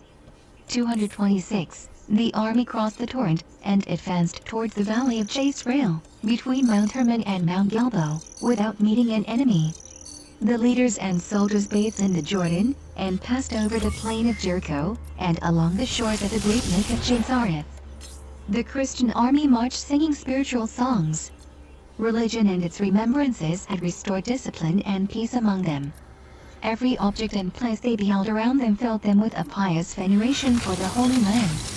In this campaign, which was a true pilgrimage, they made a great number of prisoners without fighting a battle, and returned to Ptolemy loaded with booty. At the period of this crusade, Melik-Adel no longer reigned over either Syria or Egypt. After having mounted the throne of Saladin by injustice and violence, he had descended from it voluntarily. The conqueror of all obstacles, and having no longer a wish to form, he became sensible of the emptiness of human grandeur, and gave up the reins of an empire that nobody had the power to dispute with him. Melik-Amel, the eldest of his sons, was Sultan of Cairo, and Khordad 200 was Sultan of Damascus. His other sons had received, as their shares of the empire, the principalities of Basra, Baalbek, Mesopotamia, and C. Melik-Adel, relieved from the cares of government, visited his children by turns, and preserved peace among them. All he had reserved of his past power was the ascendancy of a great renown, and of a glory acquired by numberless heroic exploits. But this ascendancy held princes, people, and army in subjection. In moments of peril, his counsels became laws. The soldiers still considered him as their leader, his sons as their sovereign arbiter, and all Muslims as their defender and support. The new crusade had spread terror among the infidels, but Melik-Adel calmed their fears by assuring them that the Christians would soon be divided amongst themselves, and by telling them that this formidable expedition resembled the storms which howl over Mount Libanus, and which disperse of themselves. Neither the armies of Egypt, nor the armies of Syria, made their appearance in Judea. And the 227 Crusaders assembled at Ptolemy were astonished at meeting no enemy to contend with. The leaders of the Christian army had resolved to direct their march towards the banks of the Nile. But winter, which was about to commence, would not permit them to undertake so distant an enterprise. To employ the soldiers, whom idleness always seduced into license, it was determined to make an attack upon Mount Tabor, where the Mussulmans had fortified themselves. Mount Tabor, so celebrated in the Old and New Testament, arises like a superb dome amidst the vast plain of Galilee. The declivity of the mountain is covered with flowers and odoriferous plants. From the summit of Tabor, which forms a level of a lake in extent, may be seen, travelers say, all the banks of the Jordan, the lake of Tiberias, the Sea of Syria, and most of the places in which Christ performed his miracles. A church, the erection of which was due to the piety of Saint Helena, stood on the very spot where the transfiguration of Christ took place in presence of his disciples, and for a length of time attracted crowds of pilgrims. 2 monasteries, built at the summit of Tabor, recalled for centuries the memory of Moses and Elias, whose names they bore. Oh no, updates. But from the reign of Saladin, the standard of Muhammad had floated over this holy mountain. The church of Saint Helena and the monasteries of Moses and Elias had been demolished, and upon the ruins was raised a fortress, from which the Mussulmans constantly threatened the territories of Ptolemy. It was impossible to ascend Mount Tabor without encountering 1,000 dangers. But nothing intimidated the Christian warriors. The Patriarch of Jerusalem, who marched at their head, showed them the true cross, and animated them by his example and his eloquent words. Enormous stones rolled from the heights occupied by the infidels, who poured down an endless shower of javelins and arrows upon all the roads which led to the top of the mountain. The valor of the soldiers of the cross braved all the efforts of the Saracens. The King of Jerusalem distinguished himself by prodigies of bravery, and killed 2 emirs with his own hand. The summit of the mountain being attained, 228, the Crusaders dispersed the Mussulmans, and pursued them to the gates of their fortress. Nothing could resist their arms. But all at once several of the leaders began to entertain suspicions regarding the intentions of the Sultan of Damascus. And the fear of a surprise acted the more strongly on their minds from no one having foreseen it. Whilst the Mussulmans retired filled with terror behind their ramparts, a sudden panic seized the conquerors. The Crusaders renounced the attack of the fortress, and the whole Christian army retreated without effecting anything. As if it had only ascended Mount Tabor to contemplate the spot rendered sacred by the transfiguration of the Savior. We could scarcely yield faith to the account of this precipitate flight, without the evidence of contemporary historians. 201. The ancient chronicles, according to their custom, do not fail to attribute to treachery an event they cannot comprehend. It appears to us, however, much more natural to suppose that the retreat of the Crusaders was produced by the discord and want of foresight which prevailed in all their undertakings. 202. This retreat had most fatal results. Whilst the leaders reproached each other with the disgrace of the army and the egregious error they had committed, the knights and soldiers sank into a state of discouragement. The Patriarch of Jerusalem refused from that time to bear the wood of the true cross in the van of the Crusaders, as he found the sight of it could neither revive their piety nor reanimate their courage. The kings and princes who directed the crusade, wishing to retrieve so shameful a reverse before they returned to Palestine, led the army towards Phoenicia. In this new 229 campaign, no exploits signalized their arms being winter. A great number of the soldiers, overcome by cold, remained abandoned on the roads, whilst others fell into the hands of the Bedouin Arabs. On Christmas Eve, the Crusaders, who were encamped between Tyre and Sarfat, were surprised by a violent tempest. Wind, rain, hail, whirlwinds, incessant peals of thunder killed their horses, carried away their tents, and scattered their baggage. This disaster completed their despondency, and created a belief that heaven refused them its support. As they were in serious want of provisions, and the whole army could not subsist in one place, they resolved to divide themselves into 4 different bodies till the end of winter. This separation, which was made amidst mutual complaints, appeared to be the work of discord much more than of necessity. The King of Jerusalem, the Duke of Austria, and the Grand Master of St. John encamped in the plains of Caesarea. The King of Hungary, the King of Cyprus, and Raymond, son of the Prince of Antioch, retired to Tripoli.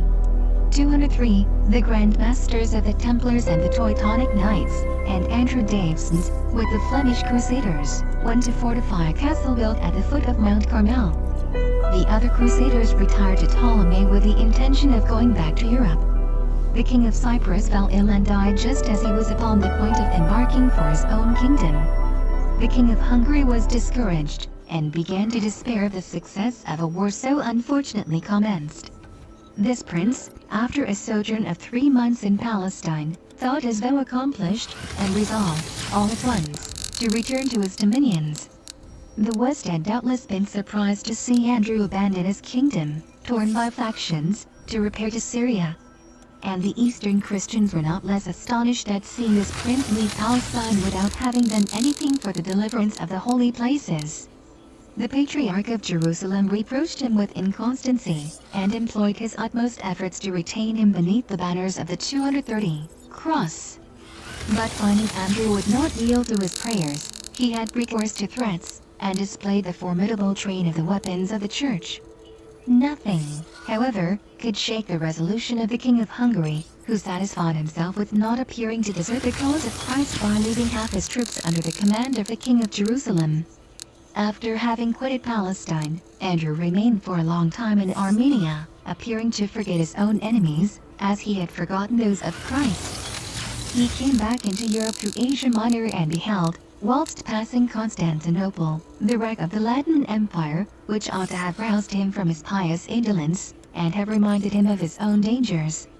The Hungarian monarch, who had left his army in Syria, took back with him a number of relics, such as the head of St. Peter, the right hand of the Apostle Thomas, and one of the 7 vases in which Christ changed water into wine at the marriage in Cana. His confidence in these revered objects made him negligent of the means of human prudence. And, if we may believe a contemporary chronicle, 204, when he returned into Hungary, the relics which he brought from the Holy Land sufficed for the suppression of all the troubles of his states, and caused peace, the laws, and justice, to nourish throughout his provinces.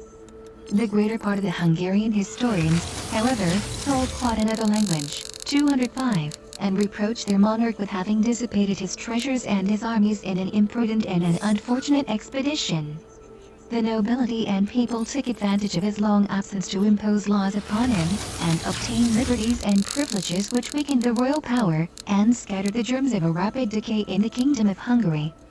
231. After the departure of the King of Hungary, a great number of crusaders arrived from the ports of Holland, France, and Italy. The crusaders from Friesland, Cologne, and the banks of the Rhine had stopped on the coast of Portugal, where they had conquered the Moors in several great battles, killed 2 Saracen princes, and mounted the banners of the cross upon the walls of Alcazar. They described the miracles by which heaven had seconded their valor, and the apparition of angels, clothed in resplendent armor, who had fought on the banks of the Tagus, in the ranks of the soldiers of Christ. Oh boy. I am just, yeah, I'm ground into gravel, man. That's where I'm at. CPL is 0 on both accounts, so I'm just gonna give it a rest, and we'll get back is online as soon as we rejuvenationalize this behind it and get some of our strengths augmented. All right, so until then, it's not gonna be the bye.